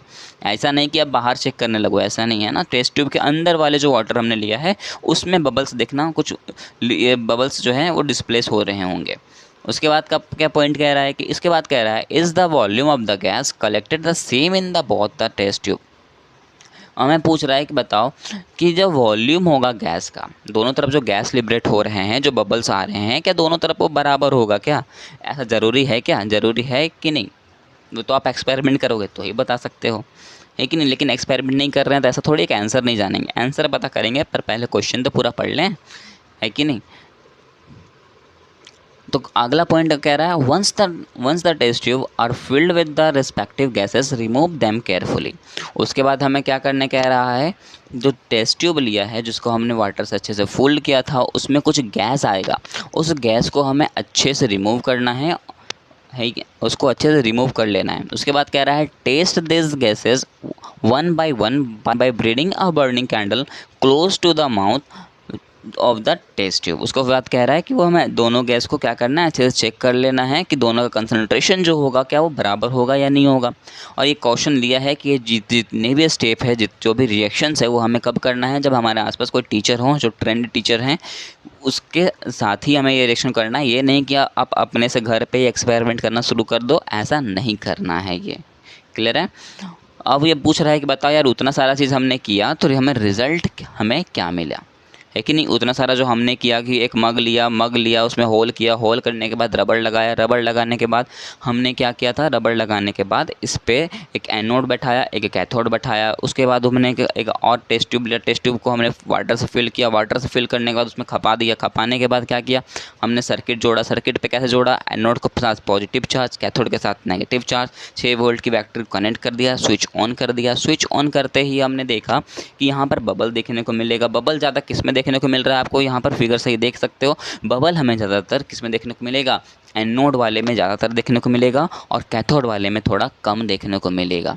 क्लियर है। और दूसरी बात, रही बात की गैसेस की, तो हमें बोला था ना कि गैसेस को भी चेक करना पड़ेगा। तो गैसेस हमें देखने को मिलेगा एनोड वाले में ऑक्सीजन गैस का फॉर्मेशन होता दिखेगा, और यहाँ पर कैथोड वाले में हाइड्रोजन गैस आएगा। तो दोनों में गैसेस भी पता कर लिया हमने, और यहाँ पर बबल्स भी बता दिया। तो यहाँ पर हमारा जो आंसर था वो हमें मिल जाएगा। और ये आपका टॉपिक क्रिस्टल क्लियर हो जाना चाहिए कि इतने सारे हमने स्टेप में क्या सीखा, कौन से गैस आते हैं वो हमने सीखा। अब आते हैं एक्टिविटी 1.8 पर। एक्टिविटी 1.8 कह रहा है कि आपको क्या करना है, 2 ग्राम सिल्वर क्लोराइड लेना है। किसमें? चैनल डिस्क पे। चैनल डिस्क आप देख सकते हो फिगर 1.7 पे कुछ इस तरह का दिखता है, उस पर हमने सिल्वर क्लोराइड रख लिया है। सिल्वर क्लोराइड है तो सिंपल सी बात है, सिल्वर कलर का ही दिखेगा। लेकिन जैसे ही उस पर जब हम सनलाइट पड़ाते हैं, सनलाइट पे छोड़ देते हैं कुछ टाइम पर, तो वो जो सिल्वर कलर होता है वो कैसा कलर पे हो जाता है, वो कलर चेंज हो करके ग्रे कलर में कन्वर्ट हो जाता है। कैसा कलर पे कन्वर्ट हो जाता है? ग्रे कलर पे कन्वर्ट हो जाता है। अब ऐसा होता क्यों है? तो सिंपल सी बात है, यहाँ भी होता होगा क्या? रिएक्शन। तो रिएक्शन को ही देखना है। इसमें रिएक्शन क्या हो रहा होगा? हमने क्या लिया है? 2AgCl लिया है। क्या लिया है? 2AgCl लिया है, सिल्वर क्लोराइड लिया है। उसमें सनलाइट पड़ा तो किस में कन्वर्ट हो जाता है? 2Ag अलग हो जाता है, और Cl जो है वो Cl2 गैस लेकर के अलग चला जाता है। तो देखो यहाँ पर Cl2 है, तो इसको हमने बैलेंस्ड किया हुआ है। लेकिन यहाँ पर आपको कोई डाउट नहीं आना चाहिए। बैलेंसिंग है कि नहीं, बैलेंस किया हुआ है कि नहीं? बिल्कुल किया हुआ है। देख सकते हो वहाँ पर 2Ag है, यहाँ इधर भी 2Ag है, इधर 2Cl है, इधर भी 2Cl है।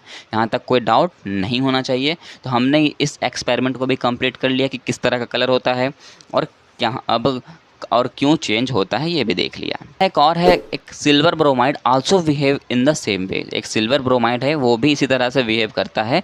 वो अगर लिया जाए तो क्या होगा? 2AgBr। 2AgBr है, उसको सनलाइट में जैसे ही रखते हैं, सनलाइट में जैसे ही उसमें सनलाइट पड़ता है उसका भी कलर चेंज होता है। उसमें भी 2Ag बाहर चला जाता है और Br2 अलग गैस लेकर के लिबरेट हो जाता है। तो इसमें भी कलर क्या होगा? चेंज हो जाता है। क्लियर है? यहाँ पर भी ये कोई डाउट नहीं होना चाहिए। यहाँ पर एक लाइन लिखा है, उसको मैं पढ़ देता हूँ। The above reactions are used in a black and white photography. What form of energy is causing this decomposition reaction.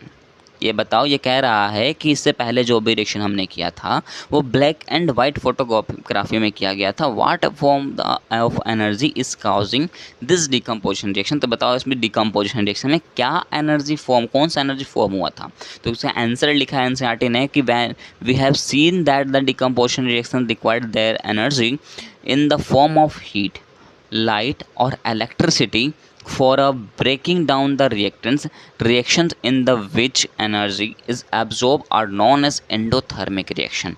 इतना सारा पढ़ के भी हमने सिर्फ क्या सीखा कि इसमें कौन सा रिएक्शन होता है? एंडोथर्मिक रिएक्शन होता है, जो कि मैंने आपको स्टार्टिंग में ही बता दिया था कि यह डिकम्पोजिशन रिएक्शन जो होता है वो एंडोथर्मिक रिएक्शन होता है। वो हीट लेता है, तो हीट लेने के कारण क्या होता है? हीट जब लेगा तो सिंपल सी बात है वो ब्रेक डाउन करेगा, टूटेगा। तो टूटेगा तो टूट के कुछ अलग होगा। तो अलग होने से क्या होता है? कुछ चेंजेस होगा कि नहीं होगा? बिल्कुल होगा। तो जैसे कि देख सकते हो यहाँ AgBr था, तो Ag अलग टूट जा रहा है, Br2 अलग चला जा रहा है। तो उसमें क्या हो रहा है? कलर चेंजेस हो जा रहा है। पहले वाले रिएक्शन में क्या था? 2AgCl था, तो 2AgCl तो हमने बैलेंस करके बनाया है। एक्चुअली AgCl ही था और यहाँ पर बनता था 2AgCl2। तो हमने इसको बैलेंस करने के लिए एक्चुअली इस तरह से फॉर्म में लिखा है। तो एनसीईआरटी डायरेक्ट बैलेंस लिखा है तो मैं कुछ बोल नहीं सकता, पर आपको बैलेंस्ड नहीं दिया जाएगा। बैलेंसिंग आपको खुद से सीखना है, अच्छे से प्रैक्टिस करनी है। प्रैक्टिस करने के बाद आप कोई भी क्वेश्चन नहीं छोड़ोगे, मैं गारंटी देता हूँ। तो यहाँ पर 2AgCl था, तो 2Ag क्या हो रहा था? अलग हो रहा था, और Cl2 अलग हो रहा था। क्यों? क्योंकि इसमें हीट मिल रही थी। हीट मिलेगी तो ये क्या करेगा? टूटेगा ही ना। तो यही था एंडोथर्मिक रिएक्शन का प्रोसेस, जो कि हमने स्टार्टिंग में कवर कर लिया था। उसके बाद यहाँ पर आपको क्वेश्चंस मिल जाते हैं, क्वेश्चंस आप खुद सॉल्व करोगे। उसके बाद का रिएक्शन है डिस्प्लेसमेंट रिएक्शन। डिस्प्लेसमेंट से एक वर्ड आता है डिस्प्लेस। डिस्प्लेस का मतलब क्या होता है? भगाना या फिर हटा देना। तो इसका मतलब है दूसरे को हटा करके उसकी जगह खुद आ जाना, उसी को कहते हैं डिस्प्लेसमेंट रिएक्शन। इसको एक थ्योरी से समझते हैं, एक स्टोरी से समझते हैं। मेरा स्टोरी यह है कि दो दोस्त हैं, ठीक है। एक राम है, एक श्याम है। राम जो है वो ज़्यादा ताकतवर है और श्याम थोड़ा कम ताकतवर है। तो एक दिन राम को गुस्सा आता है, श्याम को क्या करता है? वो मार देता है। श्याम को क्या किया? उसने मार दिया। मारने के बाद राम जो है उस श्याम का जगह ले लेता है। तो इसी को कहते हैं डिस्प्लेसमेंट करना, कि राम ने क्या किया, श्याम को मार दिया और उसकी जगह वो चला गया, तो वो हो गया डिस्प्लेसमेंट। अब डिस्प्लेसमेंट डायरेक्शन का कहने का मतलब क्या है, तो डिस्प्लेसमेंट डायरेक्शन में वही होगा। यहाँ पर हम क्या पढ़ रहे हैं, एटम्स पढ़ रहे हैं, तो कोई ऐसा एलिमेंट होगा जो दूसरे को डिस्प्लेस कर देगा और उसकी जगह पर खुद ले लेगा। तो कौन सा एलिमेंट ऐसा कर सकता है, वही एलिमेंट कर सकता है जो ताकतवर होगा वो आएगा, तो जो कम ताकतवर होगा वो चला जाएगा, राइट। उस रिएक्शन को ही कहेंगे डिस्प्लेसमेंट रिएक्शन। मतलब हैवी वाला अंदर आएगा तो जो थोड़ा कम ताकतवर वाला होगा बेचारा वो डर के तो भाग ही जाएगा ना यार, अब क्या कर सकता है वो, तो उसी को कहेंगे डिस्प्लेसमेंट रिएक्शन। चलो वो तो डेफिनेशन हम देख ही लेंगे, इतना सा मैंने इंट्रो दे दिया है। अब चलो इसको स्टार्ट करते हैं। स्टार्टिंग में देखोगे आप, जैसे स्टार्ट करोगे वैसे आपको एक्टिविटी दिखेगी, एक्टिविटी 1.9 और 1.9 का फिगर आपको दिख जाएगा यहाँ पर 1.8 पे। अब जैसे एक्टिविटी पढ़ोगे तो वहाँ कहेगा कि आपको 3 नेल लेना है। नेल का मतलब ये नहीं कि अपना बॉडी का वो नेल काटे, नाखून काटे और वहाँ पर एक्सपेरिमेंट कर दिए, ये वाला नेल नहीं। तो वो नेल को क्या करना है, आपको अच्छे से क्लीन करने बोलेगा, क्लीन करना है। उसके बाद उसको आपको क्या करना है, सैंड पेपर से रब कर लेना है। कितने नेल्स लेने हैं, 3 लेने हैं, जिसमें कि आपको तीनों को साफ़ करना है। उसके बाद 2 टेस्ट ट्यूब लेना है, एक ए मान लो, एक को बी मान लेने कहेगा। उसके बाद आपको बोलेगा एक नेल को ए में डुबाओ, एक नेल को बी में डुबाओ। क्लियर है, एक नेल को ए में डुबाओ, एक नेल को बी में रखो। तीसरा नेल को साइड कर देना है, तीसरा नेल को सेपरेटली रख देना है। उसके बाद वो क्या कह रहा है, उसके बाद कहेगा कि in each test tube take about 10 ml copper sulphate solution. उसके बाद क्या कहेगा कि दोनों जो हमारा नेल है उसको किस में डुबा देना है, कॉपर सल्फेट सॉल्यूशन में डुबा देना है, जैसा कि आपको फिगर में दिख रहा होगा। अब फिगर में तो दिख रहा है आयरन नेल है, आयरन नेल को हमने क्या किया, किसमें डुबा दिया है, कॉपर सल्फेट सॉल्यूशन में डुबा दिया। कोई डाउट है यहाँ पर, मेरे हिसाब से तो अभी तक नहीं होना चाहिए। उसके बाद कहेगा कि वो डुबाने के बाद वो कहेगा कि दोनों आयरन नेल्स को क्या करना है, हमें एक थ्रेड के थ्रू उसको बांध लेना है। बांधने के बाद उसमें कॉपर सल्फेट सॉल्यूशन जो है उसमें रहने देना है। उसके बाद बोलेगा कि वो जो हमने डुबा के रखा है, जो कॉपर सल्फेट सॉल्यूशन में जो नेल को, आयरन नेल को हमने डुबाया है, उसको 20 मिनट तक उसको डुबाए रखना है। डुबा के रखने के बाद 20 मिनट जब हमारा कंप्लीट हो जाएगा तो हमें देखने को मिलेगा कि वो जो हमने जो भी हमने कॉपर सल्फेट सॉल्यूशन लिया था, वो जो कलर है उसमें कलर में चेंजेस आ जाएगा। और वो चेंज होकर कौन सा कलर हो जाएगा, ब्लूइश कलर में चेंज हो जाएगा। कैसा कलर में हो जाएगा, ब्लूइश कलर में थोड़ा चेंज होने लगेगा। अब हम क्या करना कह रहेगा, फिर कहेगा compare the intensity of the blue colour of copper sulphate solution in the test tube A and B. जो टेस्ट ट्यूब हमने लिया था, ए लिया है और एक बी लिया था, दोनों के हम क्या करना है, दोनों के टेस्ट ट्यूब में क्या होगा, चेक करना है कि दोनों के टेस्ट ट्यूब में का जो कलर है क्या वो सेम है क्या। तो आप बोलोगे सर ऐसा नहीं है, आपको फिगर भी दिख रहा होगा, बी वाले का फिगर देखो, बी वाले का फिगर में देख सकते हैं कि कॉपर सल्फेट सॉल्यूशन जो था वो ब्लूइश हो गया, जिसमें हमने सिर्फ क्या लिया था, वाटर लिया था, वो उस वाटर में हमने डाल के रखा था आयरन नेल को, वो वैसा का वैसा ही है, मतलब उसमें कोई भी चेंज नहीं होगा। तो यहाँ पर आपको एक्सपेरिमेंट का जो है क्या रिजल्ट आया वो दिखेगा, फिगर 1.8 पर आपको दिख सकता है। हो यहाँ पर देखो, एक आयरन नेल था, पहले ये था, दूसरा में कलर चेंज होकर कैसा हो जाएगा, iron nail taken out from the copper sulphate solution. तो जो कॉपर सल्फेट सॉल्यूशन में हमने जो आयरन नेल डाल के रखे थे, वो थोड़े टाइम के बाद वो जो नेल होगा उसका कलर चेंज हो जाएगा, उसको कलर कैसा हो जाएगा, ग्रे कलर में आ जाएगा। यही हमारा रिएक्शंस तो यही था हमारा रिएक्शन कि पहले कुछ और कलर था लेकिन अब कुछ और कलर हो गया है। कब हो, कितना टाइम के बाद, तो 20 मिनट्स के बाद। क्लियर है। अब यहाँ रिएक्शंस देख लेते हैं। रिएक्शंस को उसी तरह लिखा गया है, FE है, कैसा होता है, सॉलिड होता है, सबको पता है। उसके बाद क्या लिया गया है, कॉपर सल्फेट लिया गया है, जिसको लिखते हैं CuSO4 के साथ, एक्वस सॉल्यूशन होता है, लिख दिया हमने। उसका साथ रिएक्शन हुआ तो क्या मिला हमें, एक आयरन सल्फेट मिला, मतलब कि FeSO4 मिला, और Cu जो है वो बाहर चला गया। मतलब कॉपर जो था वो कहाँ चला गया, बाहर चला गया कि नहीं चला गया। कॉपर सल्फेट सॉल्यूशन में जो हमने नेल को डाला था तो कॉपर सल्फेट कहाँ चला गया, बाहर चला गया कॉपर। और वो जो है जो आयरन था उसके साथ कौन अटैच हो गया, सल्फेट अटैच हो गया। तो बन गया क्या, आयरन सल्फेट बन गया, और कॉपर जो है वो चला गया बाहर। क्लियर है। तो यहाँ पर देख ही सकते हो कि आयरन जो था वो अकेला था, साथ में कौन था, साथ में था कॉपर सल्फेट। आयरन कॉपर से ज़्यादा स्ट्रॉन्ग था। आयरन ने क्या किया, अटैक किया और कॉपर को बाहर कर दिया। कॉपर चला गया बाहर, आयरन ले लिया उसका जगह, तो हो गया FeSO4 और Cu अलग चला गया। तो ये कैसा रिएक्शन हुआ, ये बताओ जल्दी मेरे को, कैसा रिएक्शन हुआ? डिस्प्लेसमेंट रिएक्शन हुआ, बिल्कुल। क्योंकि कैसे ही ये जैसे ही आयरन आया उसने कॉपर को भगा दिया, बोला भाग गया रे यहाँ से, तू क्या करेगा यहाँ पर, और भाग गया वो।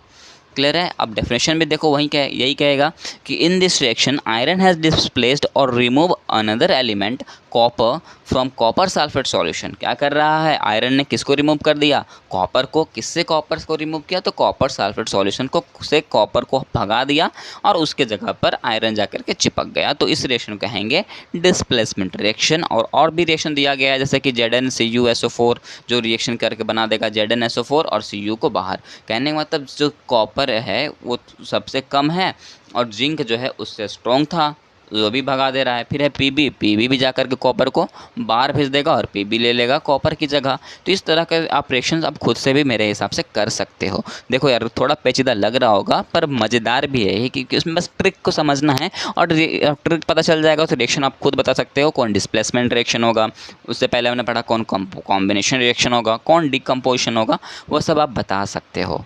यहाँ तक कोई डाउट नहीं होना चाहिए। अब आते हैं डबल डिस्प्लेसमेंट रिएक्शन पे। डबल डिस्प्लेसमेंट रिएक्शन जो है थोड़ा यूनिक है, आपने इस क्लास से पहले डबल डिस्प्लेसमेंट रिएक्शन मेरे हिसाब से नहीं पढ़ा होगा। ये देखो ये डिफ़िकल्ट नहीं है, सेम डिस्प्लेसमेंट रिएक्शन जैसा ही है। वहाँ पर क्या हो रहा था, डिस्प्लेसमेंट रिएक्शन में क्या हो रहा था कि एक एलिमेंट आ रहा था जो दूसरे का जगह ले रहा था और उसको भगा दे रहा था। डबल डिस्प्लेसमेंट मतलब कि क्या, दो बार डिस्प्लेसमेंट होगा, मतलब कि यहाँ पर दो एलिमेंट आएंगे और दोनों आपस में अपना अपना जगह बदल लेंगे। एक स्टोरी फिर से सुनाता हूँ। अब क्या हो गए, चार दोस्त हो गए, कोई भी ले लो, एक्स है ना, WXYZ ले लो, चारों दोस्त थे। W ले लेगा X की जगह, Y ले लेगा Z की जगह, तो ये उसको कहेंगे हम डबल डिस्प्लेसमेंट रिएक्शन। क्या कहेंगे उसको हम, डबल डिस्प्लेसमेंट रिएक्शन। मतलब यहाँ मार के ख़त्म नहीं कर रहे हैं, बस अपना अपना जगह बदल लिए, है ना, मार के ख़त्म नहीं कर रहा है। उसमें तो देख रहे थे ना, जो आ रहा था भाई उसको उसने क्या किया, मारा, उसको भगा दे रहा था, बोल भाग यहाँ से, ऐसा इसमें नहीं कर रहा। यहाँ दोनों बस आपस में बॉडी बदल ले रहेंगे, है कि नहीं। अब देखो कैसे बदल लेंगे ना, वो उस एक्टिविटी पे समझते हैं। एक्टिविटी 1.10, एक्टिविटी क्या कह रहा है, 1.10 में आपको एक्टिविटी कह रहा है कि आपको दो टेस्ट ट्यूब लेने हैं।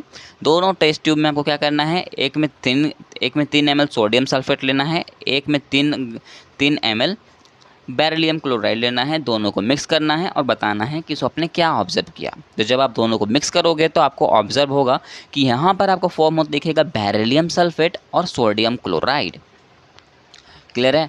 अब देखो इसमें क्या हो रहा है, अब इसका इक्वेशन कैसे लिखते हैं वो देखो। लिखते हैं Na2SO4 जिसको सोडियम सल्फेट कहते हैं, उसके साथ रिएक्शन कर रहा था बेरिलियम क्लोराइड मतलब BaCl2। कोई डाउट है क्या? कोई भी डाउट नहीं। रिएक्शन होगा तो क्या कर रहा है, देखो बेरिलियम ले लेगा सोडियम की जगह, सोडियम ले लेगा बेरिलियम की जगह, सेम बस वही आ जाएगा। देख लो बेरिलियम को ले लिया किसके जगह, सोडियम की जगह, तो क्या हो जाएगा, बेरिलियम जब सोडियम की जगह ले लेगा तो हो जाएगा BaSO4 और जब सोडियम बेरिलियम की जगह ले लेगा तो बन जाएगा NaCl। क्लियर है? यहाँ तक कोई डाउट है क्या आपको? मेरे हिसाब से कोई डाउट नहीं होना चाहिए। डिस्प्लेसमेंट रिएक्शन में सिर्फ क्या हो रहा था, एक ही बार चेंज हो रहा था, लेकिन जैसे कि FeCuSO4 है तो Fe ले रहा था, SO4 के साथ अटैच हो जा रहा था, Cu को बाहर भेज दे रहा था। यह था सिर्फ displacement reaction. Double displacement reaction में दो बार रिएक्शन हो रहा है और भी यहाँ पर कुछ भी नहीं है। यहाँ पर आपको ये भी कंप्लीट हो जाएगा। अगर आप बोलोगे तो कहीं कहीं इसका डेफिनेशन ये भी कहता है कि मान लो कभी ऐसा रिएक्शन ना दिखे, क्वेश्चन आपको कुछ और दे के पूछे कि बताओ ये डिस्प्लेसमेंट है, ये डबल डिस्प्लेसमेंट है। जैसे कि क्वेश्चन आपको मान लो दे देगा कि दो रिएक्शन रहेगा, रिएक्टेंट में आपको दिखा देगा कि जो एलिमेंट है उसके ऊपर जो आयंस हैं अगर वो ट्रांसफ़र हो रहा है, मतलब एक दूसरे को ले दे रहे हैं, तो उस कंडीशन में भी उस रिएक्शन को हम डबल डिस्प्लेसमेंट रिएक्शन बोल सकते हैं। क्लियर है? एंड यहाँ पर आंसर भी लिखा है कि such reaction in which there is an exchange of ions between the reactants are called double displacement reaction. Clear है? पर ये ऐसे डिफ़िकल्ट क्वेश्चन आपको जल्दी नहीं पूछे जाते हैं, ज़्यादातर आपको इसी तरह का फॉर्मेट में दिया रहेगा जैसा कि आपको यहाँ एक्टिविटी 1.10 में दी गई है। तो आपको यहाँ पर तक में कोई डाउट नहीं होना चाहिए। नेक्स्ट टॉपिक है अपना ऑक्सीडेशन एंड रिडक्शन।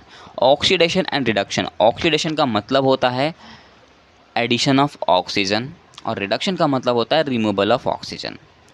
क्लियर है? अगर ऑक्सीजन आ रहा है तो हम कहेंगे ऑक्सीडेशन हो रहा है, अगर ऑक्सीजन जा रहा है, रिलीज हो रहा है, तो हम कहेंगे उसको रिडक्शन। यहाँ तक कोई डाउट है क्या? कोई भी डाउट नहीं है। तो चलो सबसे पहले फिर से इसमें एक्टिविटी है, एक्टिविटी 1.11। एक्टिविटी 1.11 क्या कहता है? एक्टिविटी 1.11 कह रहा है heat a china dish containing about 1 gram copper powder. क्या करो? चाइना डिस्क में 1 ग्राम कॉपर पाउडर को लो और उसको हीट कर दो। अब जब हीट करेंगे तो कैसे करेंगे देख सकते हो। हीट करने के लिए हमें क्या क्या चाहिए? पहला तो बर्नर चाहिए, है कि नहीं? लैंप है तो उससे भी हीट कर सकते हो। बर्नर लिया हमने, बर्नर लेने के बाद क्या किया? ट्राइपॉड स्टैंड लिया, ट्राइपॉड स्टैंड के बाद हमने क्या रखा पाया? उसके ऊपर वायर लगाया, वायर गॉज लगाया, वायर गॉज के बाद हमने उसके ऊपर क्या रखा? उसके ऊपर हमने लिखा चाइना डिस्क, चाइना डिस्क के अंदर कॉपर पाउडर रखा, उसको बर्नर से हीट कर डाला। हीट जब करेंगे तो उसमें हमें देखने को मिलेगा oxidation of a copper two copper oxide. पहले क्या था? वो कॉपर था, लेकिन जैसे हम हीट करते हैं ना तो वहाँ वो उसके अंदर उसको क्या करता है? ऑक्सीजन लेता है, ऑक्सीजन के साथ वो रिएक्शन कर लेता है और बना देता है कॉपर ऑक्साइड। क्या बना देता है? Copper oxide. क्लियर है यहाँ पर? तो यहाँ पर ये कैसा था? ऑक्सीडेशन हो रहा था। किसका ऑक्सीडेशन हो रहा था? तो Cu का ऑक्सीडेशन हो रहा था। हमने देख लिया ऑक्सीजन का एंट्री का मतलब ऑक्सीडेशन हुआ। अभी अगर ऑक्सीजन रिमूव हो जाता तो हम कहते हैं रिडक्शन। दूसरा है, एक है CuO प्लस H2, उसका हीट हो रहा है और यहाँ पर बन रहा है Cu प्लस H2O।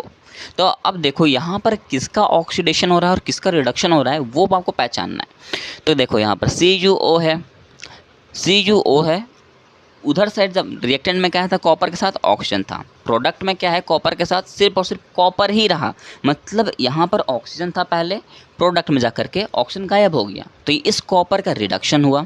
दूसरी बात, यहाँ पर देखो, यहाँ पर हाइड्रोजन था, दूसरा मास जो हाइड्रोजन है उसके पास हाइड्रोजन, प्रोडक्ट में जो हाइड्रोजन था उसके साथ ऑक्सीजन अटैच हो गया, मतलब पहले तो ऑक्सीजन नहीं था, अब जा कर के ऑक्सीजन आ गया, तो इस हाइड्रोजन का क्या हुआ? ऑक्सीडेशन हुआ। तो यहाँ बोल सकते हो कि हाइड्रोजन का ऑक्सीडेशन हो रहा है और कॉपर का रिडक्शन हो रहा है। उसी तरह और भी रिएक्शंस आपको दिए गए हैं, जैसे ZnO प्लस C है, रिएक्शन होकर बना रहा है Zn प्लस CO। तो आप इसको इसमें बताना है कि किसका ऑक्सीडेशन हो रहा है, किसका रिडक्शन हो रहा है। मैं एक बता देता हूँ, एक आप करोगे घर में। ZnO है, पहले देखो यहाँ रिएक्टेंट में देखो, Zn के साथ O है, प्रोडक्ट में Zn के साथ O नहीं है। इसका मतलब पहले O था, ऑक्सीजन था, अब ऑक्सीजन नहीं है, तो इसका हो जाएगा रिडक्शन।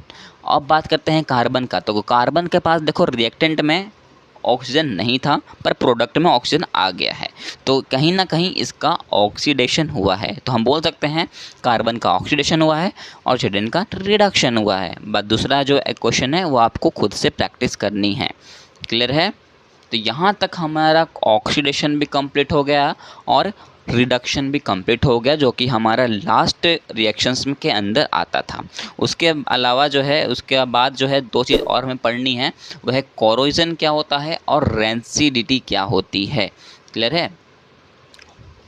तो अब बात करते हैं कोरोजन। कोरोजन का मतलब अगर मैं बताऊँ ना तो कोरोजन का मतलब होता है सड़ना। क्या होता है? सड़ना। जैसा कि आप कभी कोई आयरन नेल लेते हो तो क्या वो हमेशा वो ऐसा ही रहता है? क्या नहीं रहेगा। अगर आप उसको किसी वाटर में रख डाल के देखना, वो कुछ टाइम के बाद जो होगा ना वो सड़ना शुरू कर देगा, रस्टिंग लग जाती है, तो उसी को कहते हैं रस्टिंग ऑफ आयरन। तो कोरोजन में हमें ये चीज़ देखने को मिलेगी कि इसमें रस्ट बहुत जल्दी लग जाता है, मतलब सड़ने बहुत जल्दी लगेगा। अगर हमें उसे सड़ने से बचाना है तो उसको या तो कहीं यूज करके रख दो, है कि नहीं? सड़ने से अगर बचाना है तो कहीं यूज करके रख दो, पानी में डुबा करके हम इसको नहीं रख सकते हैं, है कि नहीं? तो यहाँ पर वही लिखा है कोरोजन में, you must have observe then iron articles are shiny when new. हम सबको पता है जब वो न्यू में लेते हैं तो बहुत ही शाइनी करता है, बट वो धीरे धीरे कैसा हो जाता है? रेडिश ब्राउन कलर का पाउडर में कन्वर्ट हो जाता है कुछ टाइम के बाद, जिसको हम कहते हैं rusting of iron. Some other metals also get add transit in the manner. कोई भी मेटल ऐसा नहीं है जो सड़ता नहीं है, सिर्फ 3 ही मेटल हैं ऐसे जो सड़ते नहीं हैं। वो कौन कौन से? गोल्ड, सिल्वर और पैलेटेनियम। यही 3 मेटल हैं जो कि नोबल मेटल्स कहलाते हैं, जो कि किसी के साथ रिएक्शन नहीं करते हैं। अगर सोचो गोल्ड किसी के साथ रिएक्शन कर लेता तो इतना महंगा क्यों होता यार वो। अगर वो रिएक्शन कर रहा है ना किसी के साथ, तो इतना समझ लो कि तुम्हें चूना लगा दिया गया है। समझ गए? क्लियर है? गुड। अब देखो उसी के साथ, अब उसी में क्या है, उसके बाद क्या है, उसके बाद लिखा हुआ है corrosion cause damage to car bodies. Corrosion जो होते हैं, जब हम देखते हो कार जो होता है, कार तो ज़्यादातर कॉपर के ही बने होते हैं, तो कॉपर कुछ देखते हो कि जब ज़्यादा टाइम हो जाता है तो कार भी थोड़े बहुत सड़ने लगते हैं, है कि नहीं। कार की बॉडी जो होती है वो सड़ने लगती है। Iron railing ships and the object made of metals, जो भी मेटल्स हैं अगर देखो तो वो कभी ना कभी तो सड़ेंगे ही सड़ेंगे, कोरोजन कभी ना कभी तो उस पर लगेगा ही लगेगा। दूसरा है रेंसिडिटी। रेंसिडिटी कहने का मतलब है कि मान लो कोई चीज़ सड़ रहा है और हम उसे बचाना चाहते हैं। जैसे कि देखो, हैव यू एवर टेस्टेड और स्मेल द फैट और oil containing food materials left for a long time. अगर हमें किसी भी चीज़ को लंबे टाइम तक चलाना है तो उसे बचाना पड़ेगा, उसे सड़ने नहीं देना होगा। सड़ने से अगर हमें बचाना है तो उसको लिए क्या करना पड़ेगा, हमें उसको प्रोटेक्ट करना होगा। तो जैसे कि प्रोटेक्ट कैसे कैसे करते हैं, हमने अचार रखते हैं कि नहीं रखते हैं? रखते हैं। किस में डुबा के रखते हैं? ऑयल में डुबा के रखते हैं ना। ऑयल में इसलिए डुबा के रखते हैं क्योंकि वो उसे क्या करता है, सड़ने से बचाता है कि नहीं, सड़ने से बचा के रखता है, स्मेल आने नहीं देता है, टेस्ट ख़राब होने नहीं देता है। इसलिए हम उसको क्या करते हैं, अचार को ऑयल में रखते हैं। तो एक तरह से वो किसका काम कर रहा है, रेंसिडिटी का काम कर रहा है। तो अब कोई पूछेगा आपसे कि हम अचार को ऐसे क्यों रखते हैं ऑयल में, तो अब तो बता सकते हो ना एग्जांपल दे करके, सर ये रेंसिडिटी का एग्जांपल है, इसको सड़ने से बचाते हैं इसलिए हम उसे ऐसा रखते हैं ताकि हम उसे लंबे टाइम तक उसको ना तो टेस्ट में चेंज हो, ना ही स्मेल में चेंज हो, ना ही टेम्परेचर में चेंज हो। क्योंकि किसी भी तरह में चेंज हो गया ना तो वो रिएक्शन कर जाएगा। उस रिएक्शन को हम कहते हैं केमिकल रिएक्शन, जैसा कि हमने स्टार्टिंग में पढ़ा था। यहाँ तक कोई डाउट है क्या? कोई डाउट नहीं होना चाहिए। और हम सड़ने से इसलिए बचाते हैं क्योंकि वो खाना तो हमें ही है। हम अगर ख़राब फूड खाएंगे तो भैया अब हमारा तबीयत ख़राब होगा। तो हम अपने खाने के लिए हम क्या करते हैं, उस सब क्या करते हैं, फ़ैट का यूज़ करते हैं और ऑयल का यूज़ करते हैं। क्लियर है? ये लाइन आप जो है कंप्लीट पढ़ लेना, पर इसमें बस इतना ही लिखा हुआ है कि हम किस उसको सड़ने से बचाने के लिए ऑयल का यूज़ करते हैं और फैट्स का यूज़ करते हैं। और यहाँ पर आपका चैप्टर हो जाएगा कंप्लीट। और मेरे को बताना कि आपका जो कॉन्सेप्ट है वो क्रिस्टल क्लियर हुआ कि नहीं। अगर नहीं हुआ तो मैं और कोशिश करूँगा कि इसके भी बेटर कर पाऊँ। और अगर हो जाता है तो आप मेरे चैनल को सब्सक्राइब कर लेना, वीडियो को लाइक ज़रूर करना। और कोई डाउट हो तो आप कमेंट ज़रूर करो। ओके, मैं इसका आपके कमेंट का रिप्लाई 1 से 2 घंटे के अंदर ज़रूर करूँगा, ये मेरा प्रॉमिस है। And thank you, have a nice day.